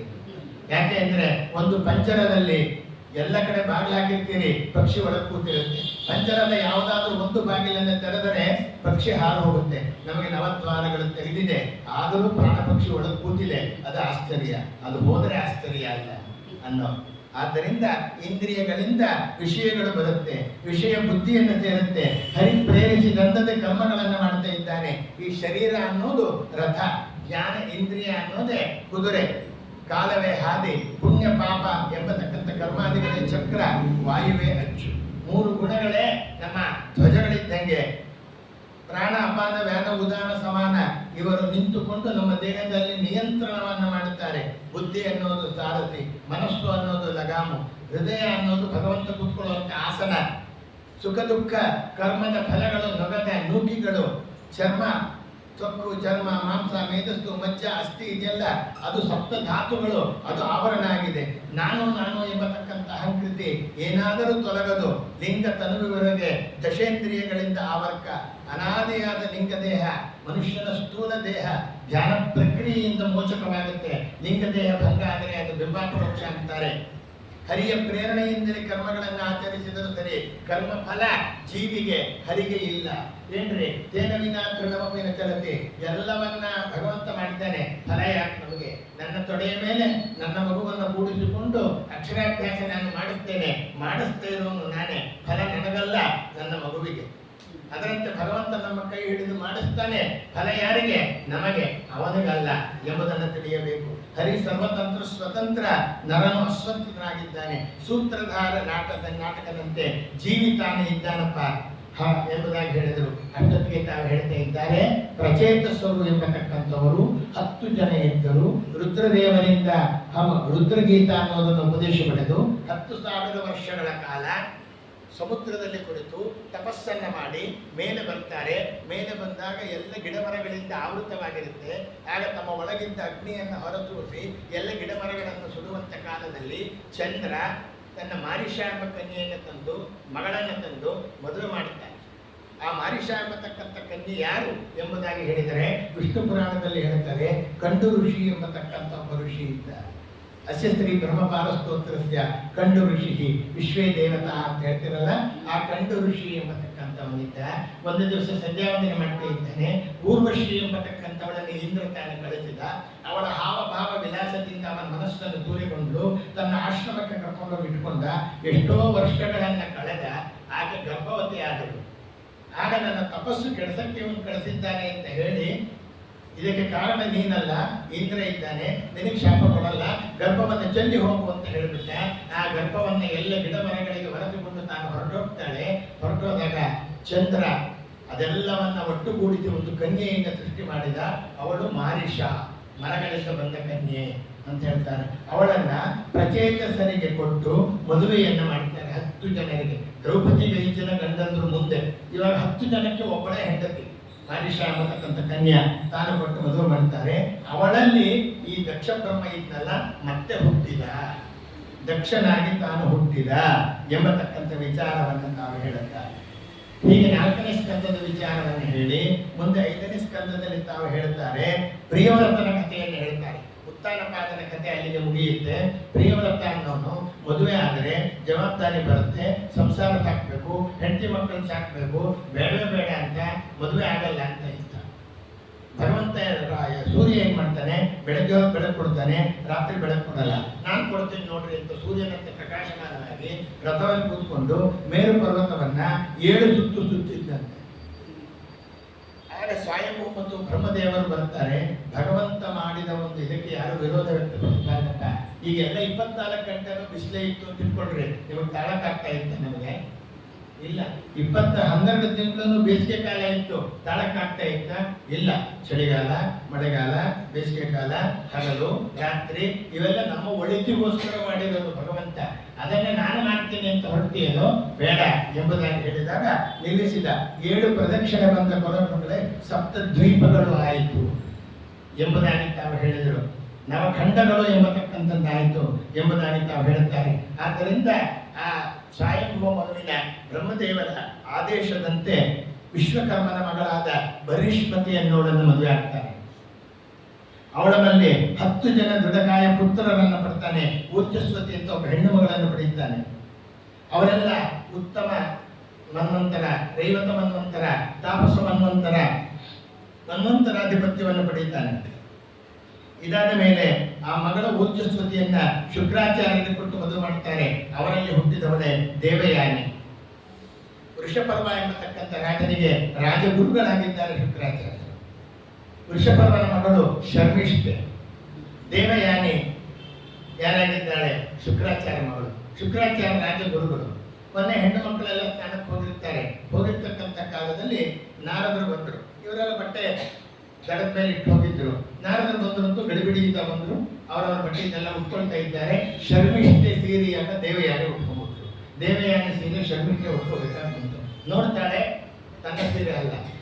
ದೇವಯಾನಿ, ನೀನು, ನಾನು ರಾಜನ ಮಗಳು, ನಾನು ಉಡಬೇಕಾದ ಉಡುಪನ್ನು ನೀನು ಉಟ್ಕೊಂಡ್ಬಿಟ್ಟಿದ್ದೀಯೇನೆ ಅಂತ ಹೇಳಿ ಜಗಳ ಆಡಿದರು. ಎಲ್ಲಿ ತನಕ ಜಗಳ ಆಡಿದರು ಅಂತಂದ್ರೆ ಅವಳ ಸೀರೆ ಬಿಚ್ಚಿ ಭಾರಿ ನುಗ್ಗೋ ತನಕ ಜಗಳ ಆಯಿತು. ಈಗಿನ ಕಾಲ ಅಷ್ಟು ಹೋಗಿಲ್ಲ. ಆದ್ದರಿಂದ ಹೋದರಂತೆ. ಆಗ ತಾನು ಹೇಳ್ತಾಳೆ, ಇನ್ನು ಅವ್ರ ಕಥೆ ಮುಂದುವರಿಯುತ್ತಲ್ಲ ಎಲ್ಲನೂ. ಆದ್ರಿಂದ ತಾವು ಹೇಳ್ತಾರೆ, ಯಯಾತಿ ಅಂತನಲ್ಲಿ ಬಂದಾಗ ಯಾವುದೋ ಹೆಣ್ಣಿನ ಅಳುವಿನ ಧ್ವನಿಯನ್ನ ಕೇಳಿದ. ಬಾವಿಲಿ ಬಗ್ಗು ನೋಡ್ತಾನೆ. ಆದ್ದರಿಂದ ದಿಗಂಬರನಾದ ಸ್ತ್ರೀಯನ್ನು ನೋಡಿದ. ಮೈ ಮೇಲಿದ್ದ ಶಾಟಿಯನ್ನು ಕೆಳಗಾಕ್ತಾನೆ. ಅದನ್ನು ಉಟ್ಟುಕೊಂಡು ಮೇಲೆ ಬರ್ತಾಳೆ. ಪಾಣಿಗ್ರಹಣವನ್ನು ಮಾಡ್ತಾನೆ. ನೀನೇ ಮದುವೆ ಆಗು. ಯಯಾತಿ ಕ್ಷತ್ರಿಯ, ಇವಳು ದೇವಯಾನಿ ಶುಕ್ರಾಚಾರ್ಯ ಮಗಳು. ನೀನು ಬ್ರಾಹ್ಮಣ, ನಾನು ಕ್ಷತ್ರಿಯ, ಹೆಂಗೆ ಮದುವೆ ಆಗ್ತೀನಿ ಅಂದ್ರೆ ನನಗೆ ಬ್ರಾಹ್ಮಣ ಗಂಡ ಸಿಗಲ್ಲ. ಯಾಕೆ ಅಂದ್ರೆ ಶುಕ್ರಾಚಾರ್ಯನಿಗೆ ಅಮೃತ ಸಂಜೀವಿನಿ ಮಂತ್ರ ಅಂತ ಒಂದು ಬರ್ತಾ ಇತ್ತು. ಬೃಹಸ್ಪತ್ಯಾಚಾರ್ಯರಿಗೆ ಗೊತ್ತಿರಲಿಲ್ಲ. ಅವರೇನ್ ಮಾಡಿದ್ರು, ತನ್ನ ಮಗನಾಗಿರ್ತಕ್ಕಂಥ ಕಚ ಎಂಬತಕ್ಕಂಥವನನ್ನ ಶುಕ್ರಾಚಾರ್ಯ ಕತ್ಕೊಂಬ ಅಂತ ಕಳಿಸ್ತಾರೆ. ಇವನು ತಾನು ಬಂದಾಗ ದೈತ್ಯರಿಗೆ ಗೊತ್ತಾಯಿತು, ಅಮೃತ ಸಂಜೀವಿನಿ ಮಂತ್ರ ಇವರು ಕತ್ಕೊಂಡ್ಬಿಟ್ರೆ ದೇವತೆಗಳಿಗೆಲ್ಲ ಹೇಳ್ಬಿಡ್ತಾರೆ ಅಂತ ಹೇಳಿ ಇವನನ್ನ ಕೊಂದು ಇವನ ಮಾಂಸವನ್ನು ಪ್ರಾಣಿಗಳಿಗೆ ತಿನ್ನಿಸ್ಬಿಟ್ರು. ಆಗ ಸಾಯಂಕಾಲ ಆಯಿತು, ಕಚ ಬರಲಿಲ್ಲ. ಈ ದೇವಯಾನಿಗೆ ತಾರುಣ್ಯ ಬಂದಿತ್ತು. ಕಚ ಕಚ ಕಚ ಅಂತ ಶುರು ಮಾಡಿದ್ದು ಕಚಕಚಾನ. ಆಗ ಮಂತ್ರ ಹೇಳ್ತಾರೆ ಶುಕ್ರಾಚಾರ್ಯರು, ಪ್ರಾಣಿಗಳ ಎದೆಯನ್ನು ಸೀಳಿಕೊಂಡು ಒಂದಾಗಿ ಮೂರ್ತಿಮಂತನಾಗಿ ಬಂದ ತಾನು ಕಚ ಎಂಬುದಾಗಿ ತಾವು ಹೇಳಿದರು. ಆಗ ತಾವು ಹೇಳುತ್ತಾರೆ, ಮತ್ತೆ ಮಾರನೇ ದಿವಸ ಅದೇ ಕೆಲಸ ಮಾಡಿದರು. ಅವನನ್ನ ಕೊಂದರು ದೈತ್ಯರು. ಆ ಸುರೆಯಲ್ಲಿ ಸೇವಿಸಿ ಮಾಂಸವನ್ನು ತಂದು ಶುಕ್ರಾಚಾರ್ಯರಿಗೆ ಕೊಟ್ಬಿಟ್ರು. ಹಾಗೆಯೇ ಯುದ್ಧ ಧರ್ಮ ಬ್ರಾಹ್ಮಣರು ತಗೋತಿದ್ರು, ಆಮೇಲೆ ತಗೋಬೇಡ್ರಿ ಅಂತ ನಿಷಿದ್ಧ ಮಾಡಿದರು. ಆದ್ರಿಂದ ಅವತ್ತು ಕಚ ಬರಲಿಲ್ಲ ಅಂದಾಗ ಮಂತ್ರ ಹೇಳಬೇಕು ಅಂದ್ರೆ ನೀವು ಹೊಟ್ಟೆ ಒಳಗಿದ್ದೀನಿ ಏನ್ ಮಾಡಲಿ ಅಂತ. ಆಗ ತಾನು ಹೇಳ್ತಾರೆ, ಹೊಟ್ಟೆ ಒಳಗೆ ಇದ್ಕೊಂಡೆ ಮಂತ್ರ ಉಪದೇಶ ಮಾಡು, ನೀನ್ ಮಂತ್ರ ಹೇಳು, ಅವನ ಹೊಟ್ಟೆ ಸಿಳ್ಕೊಂಡು ಮೇಲೆ ಬರ್ತಾನೆ. ಆಮೇಲೆ ಅವನ ಮಂತ್ರ ಹೇಳ್ತಾನೆ, ನೀನ್ ಬದುಕಿಸ್ತಾನೆ. ಸರಿ, ಹಾಗೆ ನಡೆಯಿತು. ನಡೆದ ಮೇಲೆ ಹೊಟ್ಟೆ ಒಳಗೆ ಇಟ್ಕೊಂಡು ಮಂತ್ರ ಉಪದೇಶ ಮಾಡಿದ್ರು. ಮಂತ್ರ ಉಪದೇಶ ಮಾಡಿದ್ಮೇಲೆ ನಾನು ಬಂದ, ಬದುಕಿಸ್ತಾ ಎಲ್ಲ ಆಯ್ತು, ಹೋಗಿ ಬರ್ತೀನಿ ಇಂದ. ಇಲ್ಲ, ನೀನ್ ನನ್ನ ಮದುವೆ ಆಗುವಂಥದ್ದು. ಇವನಂದ, ನೀನು ಶುಕ್ರಾಚಾರ್ಯ ಮಗಳು, ನಾನು ಶುಕ್ರಾಚಾರ್ಯ ಹೊಟ್ಟೆ ಒಳಗಿಂದ ಬಂದಿದ್ದೇನೆ, ನಿನ್ನ ಅಕ್ಕ ಆಗ್ಬೇಕು, ನನಗೆ ತಾಯಿ ಸಮಾನ, ನಿನ್ ಮದುವೆ ಆಗಲ್ಲ. ಹಾಗಾದ್ರೆ ನೀನು ಪಡೆದಂತ ವಿದ್ಯೆ ಏನಿದೆ ಮಂತ್ರ ಸಿದ್ಧಿಸದೆ ಹೋಗಲಿ ಶಾಪ ಕೊಟ್ಟು, ನಿನಗೆ ಬ್ರಾಹ್ಮಣ ಗಂಡ ಸಿಗದೆ ಹೋಗಲಿ ಅಂತ ಶಾಪ ಕೊಟ್ಟ. ಅದಕ್ಕೆ ಬ್ರಾಹ್ಮಣ ಗಂಡ ಸಿಗಲ್ಲ, ನೀನೇ ನನ್ನ ಮದುವೆ ಆಗು. ನೋಡಿ ಎಲ್ಲೆಲ್ಲಿದೆ ಕಥೆ ಯಾರು ಎಂಬುದಾಗಿ ಯಾಕೆ ತಾನೇ ಕೇಳುತ್ತಾನೆ ಎಂಬುದಾಗಿ ತಾವು ಹೇಳುತ್ತಾ ಇದ್ದಾರೆ. ಆದ್ದರಿಂದ ಇಂತಹ ವಿಚಾರವನ್ನು ತಾವು ಎಲ್ಲವನ್ನ ಸಹ ತಾವು ತಿಳಿಸಿದರು. ಇದಾದ್ಮೇಲೆ ಪರೀಕ್ಷಿತ್ ರಾಜ ಪ್ರಿಯವ್ರತನ ವಂಶದಲ್ಲಿ ನಾಭಿಯ ಅರಸನಿಗೆ ಒಲಿದು ಬಂದ ಸುತನಾಗಿ ಋಷಭ ನಾಮಕ ಭಗವಂತ. ವರ್ಷಧಾರಿ ಇಲ್ಲದೆ ಜಗತ್ತೆಲ್ಲ ಪರಿಪರಿಯಲ್ಲಿ ಸುಡ್ತಾ ಇದ್ರೆ ಹರಿ ತನ್ನ ಸಾಮರ್ಥ್ಯದಿಂದ ಮಳೆಯನ್ನು ತರಿಸಿದ. ಹರಿಯ ಅವತಾರವೇ ಋಷಭ. 100 ಮಂದಿ ಸುತರನ್ನ ಪಡೆದು ಹಿರಿಯವನು ಭರತ ಆಳಿದನೇ ಖಂಡವನ್ನ. ಋಷಭ ಎಲ್ಲ ಮಕ್ಕಳನ್ನು ಕೂತ್ಕೊಂಡು ಉಪದೇಶವನ್ನು ಮಾಡ್ತಾನಂತೆ. ಬ್ರಹ್ಮಚರ್ಯಾಶ್ರಮ, ಗೃಹಸ್ಥಾಶ್ರಮ, ವಾನಪ್ರಸ್ಥ, ಯತಿ ಆಶ್ರಮ ಅಂತ 4 ಆಶ್ರಮಗಳಿದೆ. ಅವರವರ ಆಶ್ರಮ ಧರ್ಮವನ್ನ ಪರಿಪಾಲನೆ ಮಾಡಿರಿ, ಆಶಾಪಾಶಗಳಿಗೆ ದಾಸರಾಗದಿರಿ. ವಂಶವನ್ನು ಉದ್ಧಾರ ಮಾಡೋದು, ಸತಿಯೊಡನೆ ಇರೋದು, ಅವಳ ಬೇಕು ಬೇಕುಗಳನ್ನು ಪೂರೈಸೋದು, ಇದು ಗೃಹಸ್ಥ ಧರ್ಮ. ಯತಿಗೆ ಇದು ಧರ್ಮ ಅಲ್ಲ. ಅಂದ್ರೆ ಒಂದು ಆಶ್ರಮದಲ್ಲಿ ಇರುವವರಿಗೆ ಧರ್ಮ, ಮತ್ತೊಬ್ಬರಿಗೆ ಅಧರ್ಮ ಆಗುತ್ತೆ ಅನ್ನೋದನ್ನು ತಿಳ್ಕೊಂಡ್ರಿ. ವಿಷಯ ಸುಖವನ್ನ ಬಯಸಿದ್ರೆ ದೇಶ ಸುತ್ತಿದ್ರು ಆಯಾಸ ಆಗತ್ತೆ, ಹರಿಯ ಅನುಗ್ರಹ ಆಗೋದಿಲ್ಲ. ವಾಸುದೇವನ ಮಹಿಮೆಯನ್ನ ಹೇಳ್ತಾ ಇದ್ರೆ ಸಾಸಿರ ಕುಲಗಳು ವ್ಯಸನಗಳು ದೂರ ಆಗುತ್ತೆ, ಸಂಸಾರ ಕ್ಲೇಶ ಹೋಗುತ್ತೆ ಎಂಬುದಾಗಿ ಹೇಳುತ್ತಾರೆ. ಇವತ್ತು ನಮಗೆ ವೈಕುಂಠದ ಸುಖ ಗೊತ್ತಿಲ್ಲ, ಫ್ಯಾನ್ ಹಾಕೊಂಡಿರೋದೇ ಸುಖ ಅನ್ಕೊಂಡಿದ್ದೀವಿ. ಅದು ಗೊತ್ತಾದ್ರೆ ಇದು ಸುಖ ಅಲ್ಲ, AC ಮಾಡಿಸಿ ಮಾತು ಸಂಘ ಅಂತ ಹೇಳ್ತೀವಿ ಅಲ್ವಾ. ಆದ್ದರಿಂದ ವೈಕುಂಠದ ಭೋಗ ನಮಗೆ ಗೊತ್ತಿಲ್ಲ, ಆದ್ರಿಂದ ಇದು ಸುಖ ಅಂತ ನಾವು ತಿಳ್ಕೊಂಡಿದ್ದೀವಿ. ಯಾರು ಹರಿಸ್ಮರಣೆ ಮಾಡಬೇಡ್ರಿ, ತೀರ್ಥಯಾತ್ರೆ ಮಾಡಬೇಡ್ರಿ, ಪ್ರವಚನಕ್ಕೆ ಹೋಗ್ಬೇಡ್ರಿ, ದಾನ ಧರ್ಮ ಮಾಡಬೇಡ್ರಿ ಅಂತ ಹೇಳ್ತಾರೆ ಅಂತ ತಂದೆ ಅಲ್ಲ, ತಾಯಿ ಅಲ್ಲ. ಪಿತಾನ ಸಸ್ಯ, ಮಾತಾನ ಸಸ್ಯ, ಭ್ರಾತಾನ ಸಸ್ಯ, ಗುರುನ ಸಸ್ಯ, ದೈವನ ಸಸ್ಯ ಹೋಗಬೇಡಿ. ಕೆಲವು ಮನೆ ದೇವರುಗಳು ಬರ್ತವೆ ಅಂತ ಅವೇನೇನೋ ಹೇಳ್ತಿರ್ತವೆ ಎಂಬುದಾಗಿ ತಾವು ಹೇಳಿದ್ರು. ಅದನ್ನು ಕೇಳಬೇಡ್ರಿ. ಷಂಡಾಮರ್ಕರ ಮಾತನ್ನು ಪ್ರಹ್ಲಾದ ಕೇಳಿದ್ದೇನೂ ಇಲ್ಲ, ಹಿರಣ್ಯಕೃಷ್ಣ ಮಾತು ಪ್ರಹ್ಲಾದ ಕೇಳಿದ್ದೇನೂ ಇಲ್ಲ, ಸುನೀತಿಯ ಮಾತನ್ನು ಕೇಳಿದ್ದೇನು ಧ್ರುವ ತಪಸ್ಸು ಹೋಗುವುದು ಹೊರಟೋದ ಎಂಬುದಾಗಿ. ಭ್ರಾತಾನ ಸಸ್ಯ ವಿಭೀಷಣ ರಾವಣನಿಗೆ ಹೇಳದ ಬುದ್ಧಿವಾದ ಕೇಳಲಿಲ್ಲ, ಅಣ್ಣನ ಬಿಟ್ಟು ಬಂದ. ಹಾಗೆ ಯಾರು ಬಂಧುಗಳು ಅಂದ್ರೆ ನಿಮಗೆ ಪರಲೋಕ ಸಾಧನೆಗೆ ಯಾರು ನಿಮಗೆ ಅನುವು ಮಾಡಿಕೊಡ್ತಾರೆ ಅವರು ನಿಜವಾದ ಬಂಧುಗಳು. ಮಿಕ್ಕ ಬಂಧುಗಳೆಲ್ಲ ಬಂಧುಗಳು ಆದವರು ಬಂಧನವ ಕಳೆಯವರೇನು, ಬಂಧುಗಳಾದವರು ಬಂದುಂಟು ಹೋಗುವರು, ಬಂಧನವ ಕಳೆಯಲೆರಿವರು ಎಂಬುದಾಗಿ ಹೇಳುತ್ತಾರೆ. ನಾನು ಸಕಲ ವಸ್ತುಗಳಲ್ಲಿ ಇದ್ದೇನೆ, ಸಕಲ ಕಾಲಗಳಲ್ಲಿ ಇದ್ದೇನೆ, ಸಕಲ ಕಾವಿನಲ್ಲಿ ಇದ್ದೇನೆ, ಸಕಲ ಗ್ರಹಗಳಿಗೆ ಅಧಿಪತಿಯಾಗಿದ್ದೇನೆ, ಸಕಲ ದೇವತೆಗಳಿಗೆ ಅಭಯದಾತ, ಸಕಲರ ಒಡೆಯ ನಾನು ಅಂತ ಹೇಳ್ತಾ ಅಜಗರ ವ್ರತ ಅನ್ನೋದನ್ನು, ಇದು ಋಷಭನಾಮಕ ಪರಮಾತ್ಮನ ಉದ್ದೇಶ. ಅವಧೂತ ವೇಷದಲ್ಲಿ ಹೆಬ್ಬಾವಿನ ವ್ರತ. ಹೆಬ್ಬಾವಿನ ಮಡಕೆ ಇದ್ದಲ್ಲೇ ಇರುತ್ತೆ, ಆಹಾರ ಹುಡುಕೊಂಡು ಹೋಗಲ್ಲ, ತನ್ನ ಬಳಿ ಬಂದ ಆಹಾರ ಬಿಡಲ್ಲ. ಮನುಷ್ಯ ಹೋದ್ರೆ ಮನುಷ್ಯನೇ ನುಗ್ಗಾಕ್ಬಿಡುತ್ತೆ. ಹಾಗೆ ಇದ್ದ ಅವಧೂತ ಚರ್ಯೆ, ಸ್ನಾನ ಇಲ್ಲ, ಏನಿಲ್ಲ. ಅವನ ಭಾಗವತ ಹೇಳುತ್ತೆ ಮಲಮೂತ್ರಗಳೆಲ್ಲ ಬಂದು ಅಂತ. ಅವನ ಮಲಮೂತ್ರಗಳು ನಮ್ಮಂತ ಅಲ್ಲ, ಕೃಷ್ಣನ ಅಲ್ಲ, ಅದು ಪಚಕಪುರ ಕೇಸರಿ ಅಂತ. ಲಕ್ಷ್ಮೀದೇವಿ ನಾರಾಯಣರ ದೇಹದಿಂದ ಗಂಧದ್ವಾರಾಂ ದುರಾದೃಷ್ಟಾಂ ನಿತ್ಯಪುಷ್ಟಾಂ ಕರೀಷಿಣೀಂ ಅಂತ ಸುಗಂಧ ಪೂರಿತವಾದ ವಾಸನೆ ಬರುತ್ತೆ ಹೊರತು ದುರ್ಗಂಧ ಅನ್ನೋದು ಯಾವತ್ತೂ ಬರೋದಿಲ್ಲ ಎಂಬುದಾಗಿ ತಾವು ಹೇಳುತ್ತಾರೆ. ಹೀಗೆ ಮಕ್ಕಳಿಗೆ ಉಪದೇಶವನ್ನು ಮಾಡಿ ಕಾಡಿಗಿಚ್ಚಿನಲ್ಲಿ ಪ್ರವೇಶ ಮಾಡಿದ ಅವನ ಮಗನೇ ಭರತ. ವಿಶ್ವರೂಪನ ಪುತ್ರಿ ಪಂಚಜನಿ ಎನ್ನುವುದನ್ನು ಮದುವೆ ಆಗ್ತಾನೆ. 10,000 ವರ್ಷ ರಾಜ್ಯಭಾರವನ್ನು ಮಾಡ್ತಾನೆ. 3 ಮಕ್ಕಳನ್ನು ಪಡೀತಾನೆ. ಅವರಿಗೆಲ್ಲ ರಾಜ್ಯವನ್ನು ವಹಿಸ್ತಾನೆ. ತಾನು ವಾನಪ್ರಸ್ಥಕ್ಕೆ ಹೋಗ್ತಾನೆ. ಗಂಡಕಿ ನದಿಯಲ್ಲಿ ಸ್ನಾನ ಮಾಡಿ ಅರ್ಘ್ಯ ಕೊಡಬೇಕು. ಯಾವುದೋ ಒಂದು ಹುಲಿ ಗರ್ಜನೆ ಮಾಡಿತು. ಹುಲಿಯ ಗರ್ಜನೆಯನ್ನು ಕೇಳಿ ಒಂದು ಗರ್ಭಿಣಿಯಾದ ಜಿಂಕೆ ಈ ಕಡೆಯಿಂದ ಆ ಕಡೆ ಹಾರಿದು ಗರ್ಭ ನೀರಿನಲ್ಲಿ ಬಿತ್ತು. ಆ ನೀರಿನಲ್ಲಿ ಬಿದ್ದ ಗರ್ಭ ಇವನ ಹತ್ರ ಬಂತು. ಆ ಜಿಂಕೆ ಮರಿಯನ್ನು ತಂದ, ಪಾಲನೆ ಮಾಡಿದ, ಪೋಷಣೆ ಮಾಡಿದ, ಚೆನ್ನಾಗಿ ಒಂದ ಹುಲ್ಲು ತಿನ್ನಿಸಿದ. ಹರಿವ ನದಿಯ ಜಡದಲ್ಲಿ ಹರಿಗೆ ಜಪಿಸುವ ಭರತ ಹರಿಣಿ ಹಾರುವುದನ್ನು ಕಂಡನಾಗ ಗರ್ಭಿಣಿ ಹರಿಣಿ ಸಿಂಹ ಗರ್ಜನೆಯಿಂದ ಬೆದರಲು ಹಾರಲು ಮರಿಜಿಂಕೆ ಹೊರಬಂತು. ಹರಿಣಿಯ ನೆಪದಲ್ಲಿ ಹರಿಯನ್ನೇ ಮರೆತ. ಯಾವುದಾದ್ರೂ ಒಂದು ವಿಶೇಷವಾಗಿರ್ತಕ್ಕಂಥ ವಸ್ತು ಮನೆಗೆ ತಂದುಬಿಟ್ರೆ ಹರಿಯನ್ನೇ ಮರೆತುಬಿಡ್ತೇವೆ. ದೇವ್ರ ಪೂಜೆ ಮರೆತುಬಿಡ್ತೇವೆ. ಒಂದು ಮೊಬೈಲ್ ಇಟ್ಕೊಂಡ್ಬಿಟ್ರಿ ಸಾಕು, ಇದೆಲ್ಲ ಮರೆತುಬಿಡ್ತೀವಿ. ಅವನು ಜಿಂಕೆಯನ್ನು ಹಿಡ್ಕೊಂಡಂತೆ ಎಲ್ಲವನ್ನ ಮರೆತ ಅಂತಂದ್ರು. ಆದ್ರೆ ದೊಡ್ಡದಾಯ್ತು ಜಿಂಕೆ, ದೊಡ್ಡ ಹರಿಣಿಗಳ ಗುಂಪಿನಲ್ಲಿ ಸೇರ್ಕೊಂಡ್ಬಿಟ್ಟಾಗ ಅಯ್ಯೋ ನನ್ನ ಬಿಟ್ಟು ಹೋದಿಯಲ್ಲ ಅಂದ್ರೆ ಹರಿಣಿಯನ್ನೇ ಸ್ಮರಣ ಮಾಡ್ತಾ, ಜಿಂಕೆಯನ್ನೇ ಸ್ಮರಣ ಮಾಡ್ತಾ ಸತ್ತ. ಎಂ ವಾಪಸ್ ಪರಂ ಭಾವಂ ತ್ಯಜಂತೆ ಕಲೇವರಂ ಎಂಬುದಾಗಿ ಹೇಳಿದಂತೆ ಸಾಯುವಾಗ ಏನು ಸ್ಮರಣ ಮಾಡ್ತೀವೋ ಅದೇ ಹುಟ್ಟುತ್ತೀಯ. ಅವನು ಜಿಂಕೆಯಾಗಿ ಹುಟ್ಟಿದ. ನಾವು ಯಾವ್ಯಾವ ಸ್ಮರಣ ಮಾಡ್ತೀವೋ ಅದಾಗ ಹುಟ್ಟುತ್ತೇವೆ. ನೀವೇ ಲೆಕ್ಕ ಹಾಕೊಂಡು ಯಾವ ಸ್ಮರಣ ಮಾಡಬೇಕು ಅಂತ. ಆದ್ದರಿಂದ ನಾವು ಹೇಳ್ತಾರೆ, ಪೂರ್ವ ಜನ್ಮದ ಸ್ಮರಣೆಯಿಂದ ಸರ್ವಸಂಗವನ್ನು ತ್ಯಜಿಸಿ ಕಾಲಂಜರಗಿರಿಯಲ್ಲಿ ಜಿಂಕೆಯಾಗಿ ತಾನು ಇದ್ದಾನಪ್ಪ ಎಂಬುದಾಗಿ ತಾವು ಹೇಳ್ತಾರೆ. ಆದರೆ ಭಗವಂತನ ಸ್ಮರಣೆ ಮಾಡಿ ಮತ್ತೆ ಮನುಷ್ಯ ಜನ್ಮ ಬಂತು. ಅಂಗೀರಸ ಗೋತ್ರದಲ್ಲಿ ಭರತ ಎಂಬುದಾಗಿ ಜನಿಸಿದ. ಬಂಧು ಬಾಂಧವರನ್ನೆಲ್ಲ ತ್ಯಜಿಸಿದ. ಒಂದೇ ಒಬ್ಬ ಕೂತ್ಕೊಂಡಿದ್ದಾನೆ. ಕೂತ್ಕೊಂಡಾಗ ದಷ್ಟಪುಷ್ಟನಾಗಿದ್ದಾನೆ. ಕಾಳಿಗೆ ಬಲಿ ಕೊಡಬೇಕು, ನರಬಲಿ ಅಂತ ಹೇಳಿ ಅನೇಕ ಜನ ಕಾಳಿಯ ಉಪಾಸಕರೆಲ್ಲ ಇವನನ್ನು ಎಳ್ಕೊಂಡು ಹೋದ್ರು, ಸ್ನಾನ ಮಾಡಿಸಿದ್ರು, ಊಟ ಮಾಡಿಸಿದ್ರು, ಬಲಿ ಕಲ್ಲತ್ರ ತಗೊಂಡು ಹೋದ್ರು, ಕೂಡಿಸಿದ್ರು. ನೋಡಿದ್ರು ಕಾಳಿಯ ಉಪಾಸಕರಲ್ಲ, ನರಬಲಿಯೂ ಬೇಕಂತ ಇವನನ್ನು ಕರ್ಕೊಂಡೋದ್ರೆ ಕಾಳಿಯ ರಮಣನ ಪ್ರಿಯನು. ಇವನನ್ನ ಬಲಿ ತಗೊಂಡ್ರೆ ನನ್ನ ಬಲಿ ಹಾಕ್ಬಿಡ್ತಾನೆ. ಕಾಳಿ ಅಂದ್ರೆ ಯಾರು? ಕಾಳಿ ದ್ರೌಪದಿ ಶಿವಕನ್ಯಾ ಮನ್ಮನಾಲಯ ದೊಡದಿಲ್ಲೆ ಘನ್ನ ಅಂತಾರಲ್ಲ. ಕಾಳಿಯ ದ್ರೌಪದಿ ದೇವಿ ಅಂತ. ಅವರ ರಮಣ ಅಂದ್ರೆ ವಾಯುದೇವರು, ಅವನಿಗೆ ಪ್ರಿಯನಾಗಿರ್ತಕ್ಕಂಥವನು.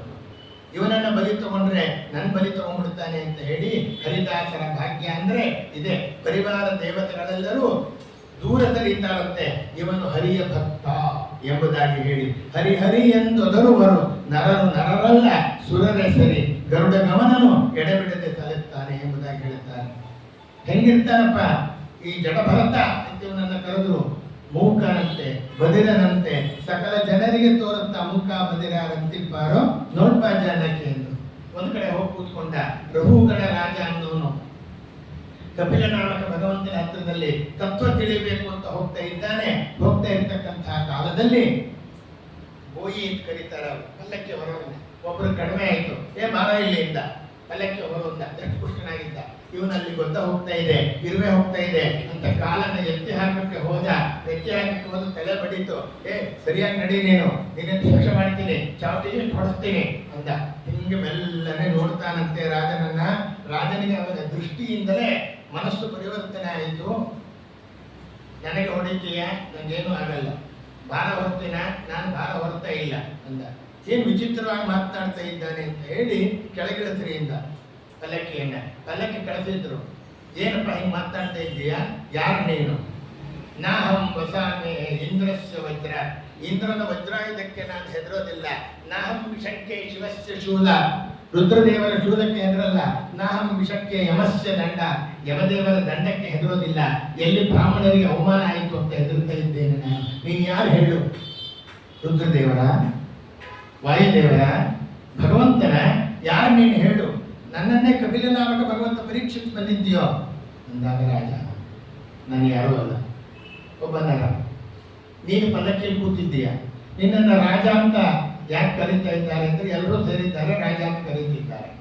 ನಮ್ಮ ರಾಜ ನಿಮ್ಮ ಒಳಗೆ ಇದ್ದಾನೆ. ಆ ರಾಜ ಇರೋ ತನಕ ಪಲ್ಲಕ್ಕಿ. ಆ ರಾಜ ಹೋದ ಅಂದ್ರೆ ನೀವು ಕೂಡಿಸೋದೆ ಬೇರೆ ಕಡೆಗೆ. ನಿನ್ನಂತ ಪಲ್ಲಕ್ಕಿಯನ್ನು ನಮ್ಮ 4 ಜನರ ಹೆಗಲು ಹೊತ್ತಿದೆ. ಇಂತಹ ಕೋಟ್ಯಾಂತರ ಜನರನ್ನ ಭೂಮಂಡಲ ಹೊತ್ತಿದೆ.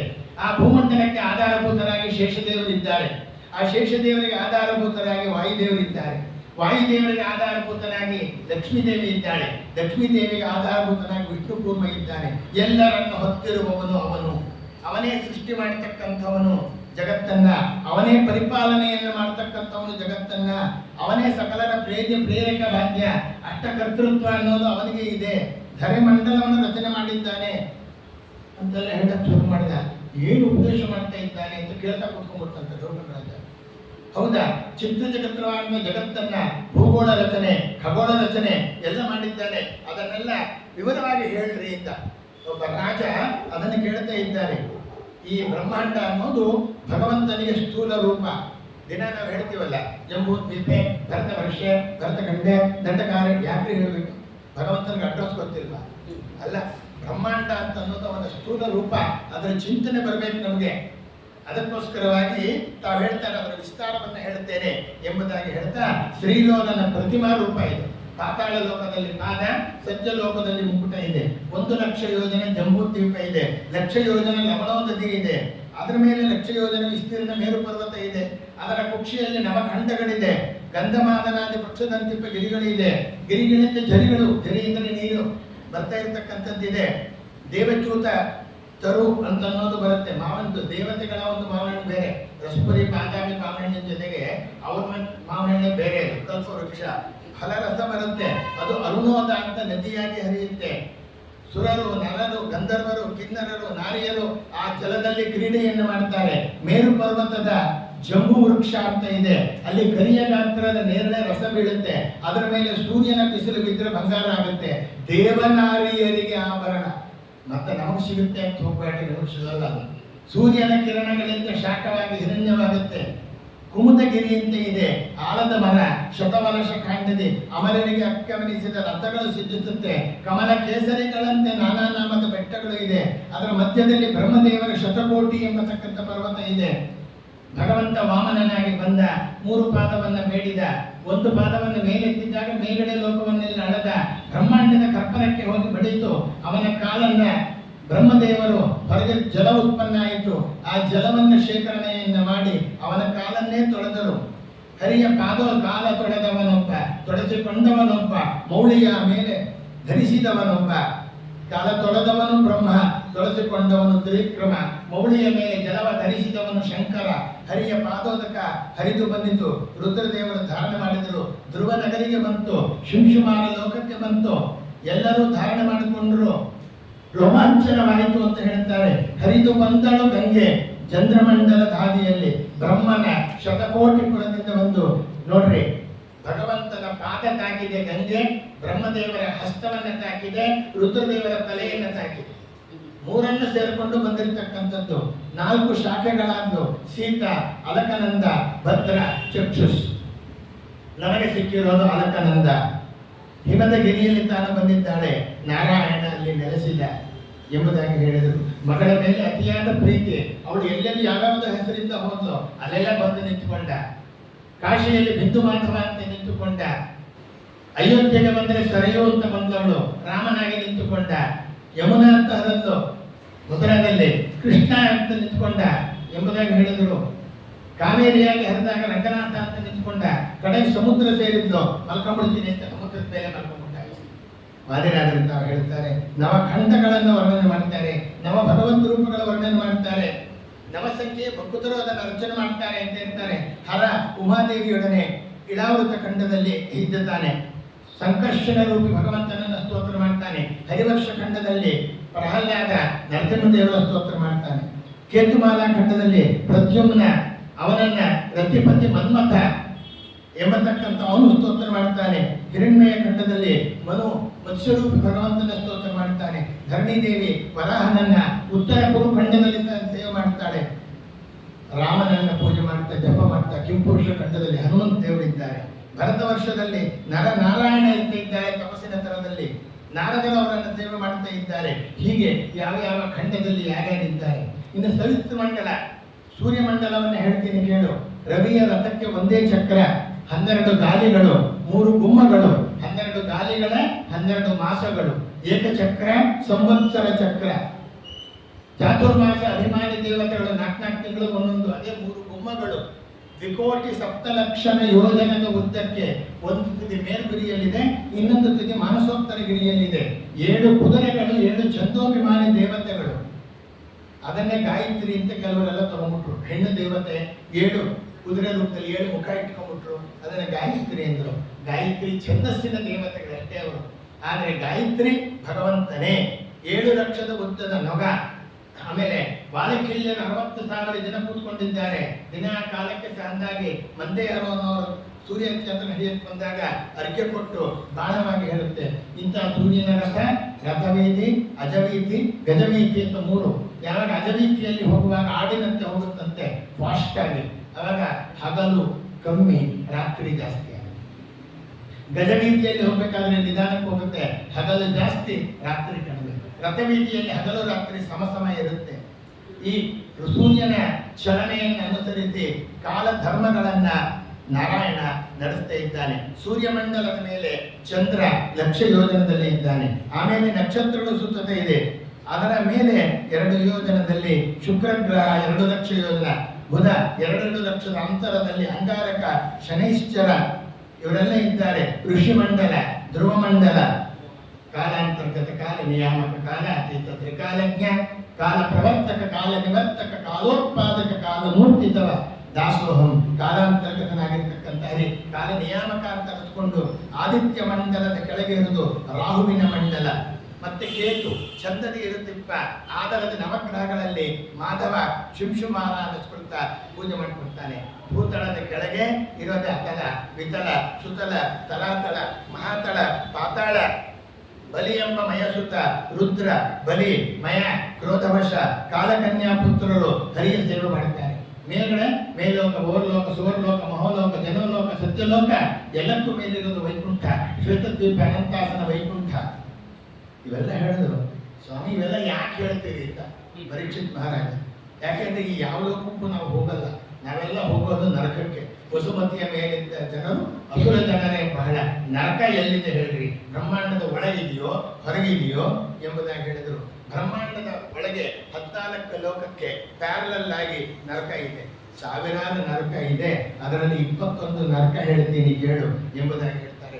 ಬೇರೆಯವರ ಒಡವೆ ಅಪಹಾರ ಮಾಡಿದರೆ, ಬೇರೆಯವರ ಮಡದಿಯನ್ನು ಅಪಹಾರ ಮಾಡಿದರೆ ತಾಮಿಶ್ರ, ಅಂಧ ತಾಮಿಶ್ರ, ರೌರವ ಪ್ರಾಣಿ ಹಿಂಸೆ ಮಾಡೋರಿಗೆ, ಸ್ವಾರ್ಥಿಗೆ ಮಹಾರೌರವ, ಹಸೂಕರು ಹಿಂಸೆ ಮಾಡಿದರೆ ಕುಂಭಿಪಾಕ, ಹಿರಿಯರನ್ನು ನಿಂದಿಸಿದರೆ ಕಾಲಸೂತ್ರ ನರಕ, ವೇದ ಬಾಹಿರನಿಗೆ ಹಸಿಪತ್ರವನ, ಅಂಧಕೂಪ, ಸೂಕರ ಮುಖ, ಸಂತಂಶ ಕೃಮಿ ಭೋಜನ. ಮದುವೆ ಆಗೋದು, ಹೆಂಡತಿಯನ್ನ ವೇಶ್ಯಾವಾಟಿಕೆಗೆ ಬಿಟ್ಟು ಬಿಡೋದು, ಅಂಥವರಿಗೆ ತಪ್ತ ಲಲನೆಗೆ ರೇತಪಾನ ಮಾಡಿಸುವವೇ ಲಾಲಾಪಕ್ಷ ಅಂತ, ವಿಷವನ್ನೇ ಇಟ್ಟುಕೊಳ್ಳುವವೇ ಸಾರಮೇಯಾದನ ಅಂತ, ಸುಳ್ಳಾಡುವವೇ ಅವೀಚಿಪುರ ಅಂತ, ಶೂಲಪ್ರೋತ, ದಂತಶೂಕ. ಏನೇನು ಶಿಕ್ಷೆ ಕೊಡ್ತಾರೆ ಭಾಗವತದಲ್ಲೂ ಇದೆ, ಗರುಡ ಪುರಾಣದಲ್ಲೂ ಇದೆ. ಅದನ್ನು ಕೇಳಿದ್ರೆ ಬಹಳ ಹೆದರಿಕೆ ಆಗುತ್ತೆ ಅಂತ ಪರೀಕ್ಷಿತ್ ಮಹಾರಾಜನೇ ಹೇಳಿದ. ಅದಕ್ಕೋಸ್ಕರ ನರಕಕ್ಕೆ ಹೋಗದೇ ಇರಬೇಕಾದ್ರೆ ಏನ್ ಮಾಡ್ಬೇಕು ಹೇಳ್ರಿ ಅಂತಂದ್ರು. ಮಾಡಿದ ಪಾಪಗಳನ್ನು ಓಡಿಸಲು ನಡೆನುಡಿ ಒಂದಾಗಿರಬೇಕು. ಮಾಡುವ ವ್ರತ ನೇಮ ಶಮದಮಾದಿಗಳು ಅಡಿಗಡಿಗೆ ಹರಿನಾಮ ಸ್ಮರಣೆ ಬಿಡದಲೆ ಮಾಡುವವ ಹರಿಯ ಒಡೆಯನೆಂದರಿತೊಳಗೆ ನರಕ ಭಯ ಇಲ್ಲ ಅಂದರು. ಹಾಗಾದ್ರೆ ಯಾರಾದರೂ ನಾಮಸ್ಮರಣೆಯನ್ನು ಮಾಡಿ ಉದ್ಧಾರ ಆಗಿದ್ದಾರೆ ಅಂದ್ರೆ ಇದ್ದಾರಪ್ಪ. ಕನ್ಯಾಕುಬ್ಜ ದೇಶದಲ್ಲಿ ಅಜಾಮಿಳ ಎಂಬತಕ್ಕಂಥವನು ಇದ್ದ. ಮೊದಲು ದುರಾಚಾರಿಯಾಗಿದ್ದ, ಸದಾಚಾರಿಯೇ ಆಗಿದ್ದ. ಆದರೆ ಪ್ರಾರಬ್ಧ ಕರ್ಮವಶ ದುರಾಚಾರವನ್ನು ಮಾಡಿ, ಭ್ರಷ್ಟಾಚಾರವನ್ನು ಮಾಡಿ 88 ವರ್ಷಗಳು ಕಳೆದವು. ಪ್ರಾಣ ಹೋಗೋ ಸಮಯ ಬಂತು. ಯಮಧೂತರು ಬಂದರು, ಹೆದರಿದ. ನಾರಾಯಣ ಅಂತ ಕೂಗದ ಕೂಡಲೇ ವಿಷ್ಣು ದೀತರು ಬಂದರು, ಕತ್ತರಿಸಿದರು. ತೇಜೋ ರೂಪದಲ್ಲಿ ಕಂಗೊಳಿಸುತ್ತ ಅಜಪಿತನ ದೂತರು ಬಂದಿದ್ದಾರೆ, ಯಾರು ನೀವು ಅಂತ ಯಮದೂತರು ಕೇಳ್ತಾರೆ. ನಾವು ವಿಷ್ಣು ದೂತರು ಸಂಚಾರ ಮಾಡ್ತಾ ಇದ್ದೀವಿ, ಇವನು ಮಹಾಪಾಪಿ, ನೀವು ಕರ್ಕೊಂಡು ಹೋಗೋಕ್ಕೆ ಯೋಗ್ಯ ಅಲ್ಲ, ನಾವೇ ಕರ್ಕೊಂಡು ಹೋಗ್ತೀವಿ ಅಂತಂದ್ರು. ಎಲ್ಲ ಮಾಡಿದ ಪಾಪದ ಪ್ರಾಯಶ್ಚಿತ್ತ ಮಾಡ್ಕೊಂಡಲ್ಲ ಅಂದ್ರು. ಏನು ನಾರಾಯಣ ಅಂತ ಕೂಗ್ಲಿಲ್ವ ಈಗ ಅಂದ್ರು. ಅದಕ್ಕೆ ಹೇಳ್ತಾರೆ, ಅವನು ಮಗನ ಕೂಗಿದ್ದು ನಾರಾಯಣ ಅಂತ. ಯಾವ್ದ ಅಳಕದಿಂದ ಆಗಲಿ, ಡಂಬದಿಂದ ಆಗಲಿ, ಎದ್ದಾಗಲಿ ಬಿದ್ದಾಗಲಿ, ಆದ್ದರಿಂದ ಅವನ ನಾಮಸ್ಮರಣೆ ಮಾಡಿದ್ರೆ ಸಾಕು. ಬೆಂಕಿ ಸುಡುತ್ತೆ ಅಂತ ಹುಟ್ಟಿದ್ರೆ ಸುಡುತ್ತೆ, ನನ್ಗೆ ಗೊತ್ತಿಲ್ಲ, ಅವನ ಮಗು ಬಂದುಡುತ್ತೆ, ಅದು ಸುಡುತ್ತೆ. ಹಾಗೆ ನಾಮಸ್ಮರಣೆ ಮಾಡಿದ್ದಾನೆ ಇಲ್ಲೋ ಆಯಿತು. ಬೇಕಾದ್ರೆ ನಿಮ್ಮ ಯಮಧರ್ಮರಾಯನ ಹೋಗಿ ಕೇಳ್ರಿ ಎಂಬುದಾಗಿ ಹೇಳಿದ್ರು. ಯಮಧರ್ಮರಾಯನ ಹತ್ರ ಹೋಗ್ತಾರೆ, ಏನಪ್ಪ ನೀನು ಕರ್ಕೊಂಬ ಅಂತಂದ್ರೆ ಅಲ್ಲಿ ಹೋದ್ರೆ ಅವ್ನು ಬಿಡ್ಲಿಲ್ಲ, ಕರ್ಕೊಂಡು ಹೋದ್ರು. ಆಗ ಯಮಧರ್ಮರಾಯ ನಮಸ್ಕಾರ ಮಾಡ್ತಾರೆ, ನನ್ನ ದೂತರು ತಪ್ಪು ಮಾಡಿದ್ದಾರೆ, ಕ್ಷಮ ಮಾಡು ಅಂತ ಹೇಳ್ತಾನೆ. ಇರ್ಫಾನ ಭಕ್ತಿ ಪರಗುಣನ ಮದೇಯಂ ನಾನು ಹೇಳ್ತಾನೆ ಅಲ್ಲಿ. ನೋಡಪ್ಪ, ಯಾರ ಮನೆಗೆ ಹೋಗ್ಬೇಡ್ರಿ, ಹೇಳ್ತೀನಿ ಕೇಳು. ಯಾರ ಮನೆಯಲ್ಲಿ ವಿಪ್ರ ಪಾದೋದಕಾಯಿ ಇರುತ್ತೆ ಅವ್ರ ಮನೆಗೆ ಹೋಗ್ಬೇಡ್ರಿ. ಯಾರ ಮನೆಯಲ್ಲಿ ತುಳಸಿ ಬೃಂದಾವನ ಇರುತ್ತೆ ಅವ್ರ ಮನೆಗೆ ಹೋಗ್ಬೇಡ್ರಿ. ಯಾರ ಮನೆಯಲ್ಲಿ ವೇದಘೋಷ ಕೇಳುತ್ತೆ ಅವ್ರ ಮನೆಗೆ ಹೋಗ್ಬೇಡ್ರಿ. ಯಾರ ಮನೆಯಲ್ಲಿ ಪುರಾಣ ಕಥೆ ನಡೆಯುತ್ತೆ ಅವ್ರ ಮನೆಗೆ ಹೋಗ್ಬೇಡ್ರಿ. ಯಾರ ಮನೆಯಲ್ಲಿ ಸಾಲಿಗ್ರಾಮ ಪೂಜೆ ನಿತ್ಯ ನಡೆಯುತ್ತೆ ಅವ್ರ ಮನೆಗೆ ಹೋಗ್ಬೇಡ್ರಿ. ಯಾರ ಮನೆಯಲ್ಲಿ ನಿತ್ಯ ಅನ್ನದಾನ ನಡೆಯುತ್ತೆ ಅವ್ರ ಮನೆಗೆ ಹೋಗ್ಬೇಡ್ರಿ. ಯಾರ ಮನೆಗೆ ಹೋಗೋಣ ಹೇಳಕ್ ಮಾತಾಡಿ. ಅದಕ್ಕೆ ತಾವು ಹೇಳ್ತಿದ್ದಾರೆ, ಪರಗುಣನ ಮದೇಯಂ, ಯಾರ ನಾಳೆಗೆ ಒಂದು ಸತ್ಯ ಅನುಸ್ಮರಣೆ ಮಾಡೋದಿಲ್ಲ ಅವರನ್ನು ಎಳೆದು ತಗೊಂಡು ಬಂದ್ರಿ ಎಂಬುದಾಗಿ ತಾವು ಹೇಳುತ್ತಾ ಇದ್ದಾರೆ. ಆದ್ದರಿಂದ ಹರಿನಾಮ ಕಥೆಗಳನ್ನ, ಹರಿಕಥೆಗಳನ್ನ ಶ್ರವಣ ಮಾಡದ ನರರನ್ನ, ಹರಿಗೆ ಎರಗದ ಜೀವಿಗಳನ್ನ ಸೆಳೆದು ತನ್ನಿರಿಂದ. ಯಾರು ಗುರು ಹಿರಿಯರನ್ನ ನಿಂತುಕೊಳ್ತಾರೆ ಅವ್ರು ಹೇಳ್ಕೊಂಬಂದ್ರಿ, ಅತ್ತ ಮಾವಂದಿರನ್ನ ನಿಂದ ಮಾಡೋರ್ನ ಹೇಳ್ಕೊಂಬಂದ್ರಿ, ತಂದೆ ತಾಯಿಗಳನ್ನ ವೃದ್ಧಾಶ್ರಮಕ್ಕೆ ಹಾಕ್ದವ್ರನ್ನ ಹೇಳ್ಕೊಂಡು ಬಂದ್ರಿ. ಹರಿಯ ಗುಣ ಮಹಿಮೆಗಳನ್ನ ಸಿರಿದೇವಿಗೂ ಅರಿಯಕ್ಕಾಗೋದಿಲ್ಲ. ನೀನೇನು ಅರಿತೀಯ, ನಾನೇನು ಅರಿತೀವಿ. ಹರಿಯ ಕಾರುಣ್ಯಕ್ಕೆ ಸಮವಿಲ್ಲ. ಹರಿಯ ನಾಮದ ಮಹಿಮೆ ಗೊತ್ತವನು ಪ್ರಹ್ಲಾದ, ಹರಿಯ ನಾಮವನ್ನು ಅರಿತವನು ಧ್ರುವ, ಹರಿಯ ನಾಮವನ್ನು ಅರಿತವನು ಅಂಬರೀಷ, ಹರಿಯ ನಾಮವನ್ನು ಅರಿತವನು ಕರಿರಾಜ. ಆದ್ದರಿಂದ ನಾವು ನಿಮ್ಗೆ ಏನ್ ಗೊತ್ತು, ಹರಿನಾಮವನ್ನು ಅರಿತವನು ಅಜಾಮಿಳ ಈಗ ಎಂಬುದಾಗಿ ತಾವು ಹೇಳುತ್ತಾರೆ. ಆದ್ದರಿಂದ ಹರಿನ ನಾಮನೋಸ್ತು ಯಾವತಿ ಶಕ್ತಿ ಪಾಪ ನಿರ್ಹರಣೆ ಹರೇ ತಾವತ್ ಕರ್ತುಂ ನ ಶಕ್ನೋತಿ ಪಾತಕಂ ಪಾತಕೀ ಜನಃ ಅಂತ. ಹರಿಯ ಸ್ಮರಣೆಗೆ ಹರಿಯದ ಪಾಪವು ಈ ಧರೆಯೊಳಗೆ ಇಲ್ಲ ಎಂಬುದು ಖರೆ ಎಂಬುದಾಗಿ ತಾವು ಹೇಳ್ತಾರೆ. ಆದ್ದರಿಂದ ಹರಿಯ ಒಂದು ಸ್ಮರಣೆಗೆ ನಾರಾಯಣ, ಕೃಷ್ಣ, ಗೋವಿಂದ, ಅಚ್ಯುತ, ಅನಂತ ಗೋವಿಂದ ಕೊನೆಯಲ್ಲಿ ಹೇಳ್ತಿರಲ್ಲ, ಅಚ್ಯುತ ಎಂಬ, ಅನಂತ ಎಂಬ, ಗೋವಿಂದ ಎಂಬ. ಯಾಕೆ ಅಂದ್ರೆ ನಾನು ಮಾಡೋದ್ರಲ್ಲೆಲ್ಲ ಚ್ಯುತಿ ಇದೆ, ನೀನು ಅಚ್ಯುತ, ಅನಂತ ಫಲಗಳನ್ನು ಕೊಡು. ಗೋವಿಂದ ಅಂದ್ರೆ ಗೋ ಅಂದ್ರೆ ವೇದಗಳು, ಅದನ್ನೆಲ್ಲ ವೇದೋಕ್ತವಾದ ಕರ್ಮಗಳನ್ನಾಗಿ ಮಾಡು ಅನ್ನೋದಕ್ಕೋಸ್ಕರವಾಗಿ ತಾವು ಹೇಳುತ್ತಾರೆ.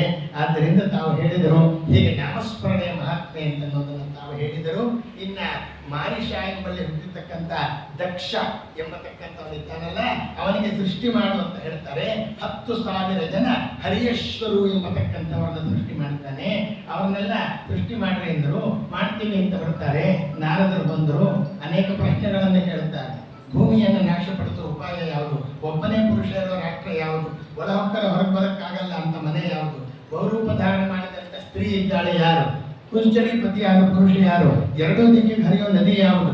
25 ಇಟ್ಟಿಗೆಗಳಿಂದ ಕೂಡಿದ ಮನೆ ಯಾವುದು? ವಿಚಿತ್ರವಾದ ಕಥೆ ಹೇಳ್ತಕ್ಕಂಥ ಹಂಸ ಯಾವುದು? ಅತಿಯಾಗಿ ತಿರುಗುವ ಚಕ್ರ ಯಾವುದು? ತಂದೆ ಆದೇಶವೇನು? 35% ಬರಲ್ಲ, ನಾವು ಯಾವುದಕ್ಕೂ ಆನ್ಸರ್ ಮಾಡೋಕ್ಕಾಗಲ್ಲ, 0% ಅದು. ಮತ್ತೆ ಏನು ಸೃಷ್ಟಿ ಮಾಡ್ತೀರಿ? ಸನ್ಯಾಸಿಗಳಾಗಿ ಹೋಗ್ರಿ, ಭಗವಂತನನ್ನ ಕಾಣ್ರಿ. ಅಷ್ಟೂ ಜನ ಸನ್ಯಾಸಿಗಳಾಗೋದು, 10,000 ಜನ. ಆಮೇಲೆ 1,000 ಜನ ಶಬರಾಶ್ವರು ಎಂಬತಕ್ಕಂಥವ್ರನ್ನ ಕಳಿಸ್ತಾನೆ, ಅವ್ರಿಗೂ ಅದೇ ಗತಿಯಾಗಿ. ನಾಳೆ ನೀವೇ ಉತ್ತರ ಹೇಳ್ಬಿಟ್ರಿ ಎಂದ್ರು. ಭೂಮಿ ಅಂತಂದ್ರೆ ಸಂಸಾರ ವೃಕ್ಷವನ್ನು ಬೆಳೆಸುವ ಲಿಂಗದೇಹ, ಅದನ್ನು ನಾಶ ಮಾಡುವ ಉಪಾಯ ಅಂದ್ರೆ ಹರಿಸ್ಮರಣೆ. ಒಳಗೆ ಹೋದ್ರೆ ಹೊರಗೆ ಬರಕ್ಕಾಗಲ್ಲ, ಅದೇ ವೈಕುಂಠ. ಬಹುರೂಪ ಧಾರಣೆ ಮಾಡೋದು ಬುದ್ಧಿ ಚಂಚಲ. ಈ ಕ್ಷಣದಲ್ಲಿ ರಾವಚನಕ್ಕೆ ಹೋಗೋಣ ಅನ್ಸುತ್ತೆ, ಇನ್ನೊಂದು ಕ್ಷಣದಲ್ಲಿ ಬೇಡ ಅಂತ ಅಲ್ಲ. ಆದ್ದರಿಂದ ಈ ಕ್ಷಣದಲ್ಲಿ ದಾನ ಮಾಡೋಣ ಅನ್ಸುತ್ತೆ, ಮುಂದಿನ ಕ್ಷಣದಲ್ಲಿ ದಾನ ಮಾಡೋದು ಬೇಡ ಅಂತ. ಪುಂಶ್ಚಲೀಪತಿ ಎಲ್ಲ ದೇವತೆಗಳನ್ನು ಸರ್ವೋತ್ತಮ ಪೂಜೆ ಮಾಡಿದರೆ ಅದು ಪುಂಶ್ಚಲೀಪತಿ. ಎರಡು ದಿಕ್ಕಿಗೆ ಹರಿಯುವ ನದಿ ಯಾವುದು ಅಂದ್ರೆ ಸುಖ ದುಃಖ ಜನನ ಮರಣ. 25 ಇಟ್ಟಿಗೆಗಳಿಂದ ಆಗಿರೋ ಮನೆ ಯಾವುದು ಅಂದ್ರೆ ಈ ಶರೀರ. 24 ತತ್ವ, ಮೇಲೊಂದು ಅವ್ಯಕ್ತ, ಅಲ್ಲಿಂದ ಪರಮಾತ್ಮ. 25 ಇಟ್ಟಿಗೆಗಳಿಂದ ಕೂಡಿದ ಅದ್ಭುತವಾದ ಸಾಧಕ ಶರೀರ ಇದು. ವಿಚಿತ್ರವಾದ ಕಥೆ ಹೇಳೋ ಹಂಸ ಯಾವುದು ಅಂದ್ರೆ ಭಗವಂತನ ತತ್ವವನ್ನು ಬೋಧಿಸುವ ಚತುರ್ಮುಖ ಬ್ರಹ್ಮದೇವರು. ನಿರಂತರವಾಗಿ ತಿರುವ ಚಕ್ರ ಯಾವುದು ಅಂದ್ರೆ ಕಾಲಚಕ್ರ. ತಂದೆಯ ಆದೇಶ ಅಂದರೆ, ತಂದೆ ಅಂದರೆ ಶಾಸ್ತ್ರ, ಶಾಸ್ತ್ರದ ಆದೇಶ, ಪ್ರಪಂಚದಲ್ಲಿ ವೈರಾಗ್ಯ, ಭಗವಂತನಲ್ಲಿ ದೃಢವಾದ ಭಕ್ತಿ ಎಂಬುದಾಗಿ ತಾವು ಹೇಳುತ್ತಾರೆ. ಆಮೇಲೆ ಅವನೇನು ಮಾಡಿದ ಅಂದರೆ 60 ಜನ ಹೆಣ್ಣು ಮಕ್ಕಳನ್ನ ಸೃಷ್ಟಿಯನ್ನ ತಾನು ಮಾಡಿದ ಎಂಬುದಾಗಿ ತಾವು ಹೇಳುತ್ತಾರೆ. ಹೆಣ್ಣು ಮಕ್ಕಳನ್ನ ಸೃಷ್ಟಿ ಮಾಡಿದಾಗ ಅವರಲ್ಲಿ 27 ಜನರನ್ನ ಚಂದ್ರನಿಗೆ ಕೊಟ್ಟು ಮದುವೆ ಮಾಡಿದ. ಅಶ್ವಿನಿ, ಭರಣಿ, ಕೃತಿಕ, ರೋಹಿಣಿ ಅಂತ ನಕ್ಷತ್ರಗಳ ಅಭಿಮಾನಿ ದೇವತೆಗಳಾದವು. 13 ಜನರನ್ನ ಕಶ್ಯಪನಿಗೆ ಕೊಟ್ಟು ಮದುವೆ ಮಾಡಿದ. ತಿಥಿಯಲ್ಲಿ ದೈತ್ಯರು, ಅದಿತಿಯಲ್ಲಿ ದೇವತೆಗಳು, ಧನುವಿನಲ್ಲಿ ದಾನವರು, ವಿನತಿಯಲ್ಲಿ ಪಕ್ಷಿಗಳು, ಕರ್ತೃವಿನಲ್ಲಿ ಸರ್ಪಗಳು, ಹೀಗೆ ಸಂತಾನ ಅನ್ನೋದು ಮುಂದುವರಿಯುತ್ತಪ್ಪ. ಆಮೇಲೆ ಅಂಗೀರಸ, ಕೃಷಾಶ್ವ ಇಬ್ಬರನ್ನು ಕೊಟ್ಟು ಮದುವೆ ಮಾಡಿದ. ನಾನಾ ಜಾತಿ ಸಂಚಾನ, ಪನ್ನಗ, ಪಕ್ಷಿ, ದಿತಿಜ, ರಾಕ್ಷಸ, ದಾನವ, ದೇವತೆಗಳೆಲ್ಲ ಅವತಾರ ಆಯ್ತಪ್ಪ ಎಂಬುದಾಗಿ ಹೇಳಿದರು ಎಂಬುದಾಗಿ ತಾವು ಹೇಳುತ್ತಾರೆ. ಇದೆಲ್ಲ ಆದ ಮೇಲೆ ಮುಂದಿನ ಅಲ್ಲಿ ತನಕ ಇವತ್ತಿನ ಒಂದು ಕಥಾಭಾಗ ಇರತಕ್ಕಂಥದ್ದು. ಇಂದ್ರ ಒಂದು ದಿನ ಸಭೆಯಲ್ಲಿ ತಾನು ಬರ್ತಾನೆ. ಗುರು ಬಂದಾಗ ಆದರದಿಂದ ಬೃಹಸ್ಪತಿ ಆಚಾರ್ಯನ ಆದರ ಮಾಡಬೇಕಾಗಿದೆ. ಆದರೆ ಗುರುಗಳು ಸ್ವೀಕಾರ ಮಾಡಿದ್ದಾರೆ, ಮಾಡಲಿಲ್ಲ, ಮರೆ ಆಗ್ಬೋದು. ಅವ್ರ ಮನೆಗೆ ಹೋದ, ಅಲ್ಲಿಂದ ಅಂತರ್ಧಾನ ಆಗೋದು. ಆಗ ನೀವೊಬ್ಬ ಗುರುಗಳನ್ನು ಮಾಡಿಕೊಳ್ರಿ, ಸರಿ ಹೋಗುತ್ತೆ ಅಂದರು. ಆಗ ವಿಶ್ವರೂಪಾಚಾರ್ಯರನ್ನು ಗುರುಗಳನ್ನಾಗಿ ತಾನು ಮಾಡಿಕೊಡ್ತಾರೆ. ಮಾಡಿಕೊಂಡು ಅವರಿಗೆ ನಾರಾಯಣ ವರ್ಮ ಅನ್ನೋದು ಬರ್ತಾ ಇತ್ತು. ಆ ನಾರಾಯಣ ವರ್ಮ ಅಂದ್ರೆ ಬೇರೇನಲ್ಲ, ವಿವಿಧ ಸ್ಥಳಗಳಲ್ಲಿ ವಿವಿಧ ರೂಪಗಳಲ್ಲಿ ಭಗವಂತನ ಚಿಂತನೆಯನ್ನ ಯಯಾಗುಪ್ತ, ಸಹಸ್ರಾಕ್ಷ, ಸವಾಹನ್, ಸೈನಿಕನ್, ಕ್ರೀಡನ್ನಿವ ವಿನಿತ್ಯ, ತ್ರೈಲೋಕ್ಯ, ಉಭಯಶ್ರೀಯಂ ಅಂತ ಹೇಳ್ತಾ ಯಾರ್ಯಾರನ್ನು ಎಲ್ಲೆಲ್ಲಿ ಸ್ಮರಣ ಮಾಡಬೇಕು. ಗಗನದಲ್ಲಿ ತ್ರಿವಿಕ್ರಮ, ಶಿಖರದಲ್ಲಿ ಪರ್ವತಗಳಲ್ಲಿ ಭಾರ್ಗವರಾಮ, ಎಲ್ಲ ದೇಶಗಳಲ್ಲಿ ರಾಮಚಂದ್ರ ದೇವರು, ಪ್ರಮಾದಗಳಿಂದ ನಾರಾಯಣ, ದತ್ತಾತ್ರೇಯನನ್ನ ಯೋಗಲೋಪದಿಂದ, ಕರ್ಮ ಬಂಧನದಿಂದ ಬಿಡುಗಡೆ ಕಪಿಲ ನಾಮಕ ಭಗವಂತನಿಂದ, ಸನತ್ ಕುಮಾರ ದುರ್ವಿಷಯದಿಂದ, ಹರಿಗುರು ತಿರಸ್ಕಾರ ಮಾಡಿದ್ರೆ ಹಯವದನ ಎಂಬುದಾಗಿ ತಾವು ಹೇಳ್ತಾರೆ. ನರಕಗಳಿಂದ ಬಿಡಿಸೋದಕ್ಕೆ ಕೂರ್ಮ ರೂಪ, ಅಪತ್ಯ ದೋಷದಿಂದ ಧನ್ವಂತರಿ, ಋಷಭನನ್ನ ಶೀತೋಷ್ಣ ಭಯದಿಂದ, ಸ್ವರ್ಗ ಕಾಮಾದಿಗಳಿಂದ ನಮನ ತಾದಾಲಿ ವಿಷ್ಣು, ಸರ್ಪ ಭಯದಿಂದ ಶೇಷಶಾಹಿ, ದರ್ಪಾದಿಗಳು ಬರದೇ ಇರಲಿ ಅಂತ ಪರಾಶರ ಸುತರು ವೇದವ್ಯಾಸರನ್ನ, ಉದಯ ಕಾಲದ ಕೇಶವ, ಗೋವಿಂದ ಆಸಂಗವ ಪೂರ್ವಾಹ್ನದಲ್ಲಿ, ನಾರಾಯಣ ಮಧ್ಯಾಹ್ನದಲ್ಲಿ, ಮಾಧವನನ್ನು ಸೂರ್ಯಾಸ್ತದಲ್ಲಿ, ಇಂದ್ರಿಯಗಳೊಳಗೆ ಭೋಜನ, ಪದುಮನಾಭ ಶ್ರೀಧರ ರಾತ್ರಿ ಕಾಲದಲ್ಲಿ. ಹೀಗೆ ಚಿಂತೆಯನ್ನು ನಿತ್ಯದಲ್ಲಿ ಮಾಡಿದರೆ ಅಂತ್ಯಕಾಲದಲ್ಲಿ ಅನಂತನ ಸ್ಮರಣೆ ಬರುತ್ತೋ, ಇಲ್ಲಿದ್ರೆ ಬರೋದಿಲ್ಲ ಅಂತ ಹೇಳಿ ವಿಶ್ವರೂಪಾಚಾರ್ಯ ಮೊದಲಿಗೆ ಪುರೋಹಿತರಾಗಿ ಒಪ್ಕೊಳ್ಳೋದಿಲ್ಲ. ಪುರೋಹಿತರಾದರೆ ಮಂತ್ರ ಹೇಳಕ್ಕೆ ಅವಕಾಶ ಕೊಡಲ್ಲ, ತಂತ್ರ ಹೇಳಕ್ಕೆ ಅವಕಾಶ ಕೊಡಲ್ಲ. ಪುರೋಹಿತಿಗೆ ಮಾಡಿದ್ರೆ ಇವತ್ತೇ ನಮಗೆ ಲಗ್ನ ಆಗ್ಬೇಕು, ಇವತ್ತೇ ನಿಶ್ಚಿತಾರ್ಥ ಆಗ್ಬೇಕು, ಮಧ್ಯಾಹ್ನ 3 ಗಂಟೆ ಚೌಲ್ಟ್ರಿ ಬಿಡಬೇಕು, ರಿಸೆಪ್ಷನ್ ಆಗಬೇಕು, ಯಾವ ಮಂತ್ರ ಹೇಳಕ್ಕಾಗತ್ತೆ ಯಾವ ಪುರೋಹಿತರು? ಆ ದೋಷ ಎಲ್ಲ ಅವರು ಸುತ್ಕೊಳ್ಳುತ್ತೆ, ಅದಕ್ಕೆ ಆಗಲ್ಲ. ಇನ್ನು ದೇವಾಲಯದಲ್ಲಿ ಅರ್ಚಕರಾಗಲಿ ಇಲ್ಲ, ದೇವರ ಸೊತ್ತಿನ ಮೇಲೆ ಕಣ್ಣು ಬೀಳುತ್ತೆ, ಆದ್ರಿಂದ ಅದು ಆಗಲ್ಲ ಅಂದರು. ಆದರೆ ದೇವತೆಗಳು ಬಂದು ಕರೆದರು ಅಂತ ಹೇಳಿ ಒಪ್ಪಿಕೊಂಡು ಅವರ ಗುರುಗಳಾಗಿದ್ದಾರೆ. ಆಮೇಲೆ ಇದನ್ನೇ ಉಪದೇಶ ಪಡೆದ್ರು, ಕೆಲವು ದಿವಸ ಗುರುಗಳಾಗಿದ್ರು. ಮುಂದೆ ಏನಾಯಿತು ಅನ್ನೋ ವಿಚಾರವನ್ನ ನಾಳೆ ಕೊಡೋಣ ಅಂತ ಹೇಳ್ತಾ ಶ್ರೀಕೃಷ್ಣಾರ್ಪಣ ಜ್ಞಾನಮುಖರಾಯಿಗೆ ನಾಥಾಯ ಮುನೀಶಾಯ ನಮೋ ವೇದಾಂತ ವೇದಿನೆ ಮಂಗಳಂ ಕೋಸಲೇಂದ್ರಾಯ ಮಹನೀಯ ಗುಣಾತ್ಮನೆ ಚಕ್ರವರ್ತಿ ಸೋಜಾಯ ಸಾರ್ವಭೌಮಾಯ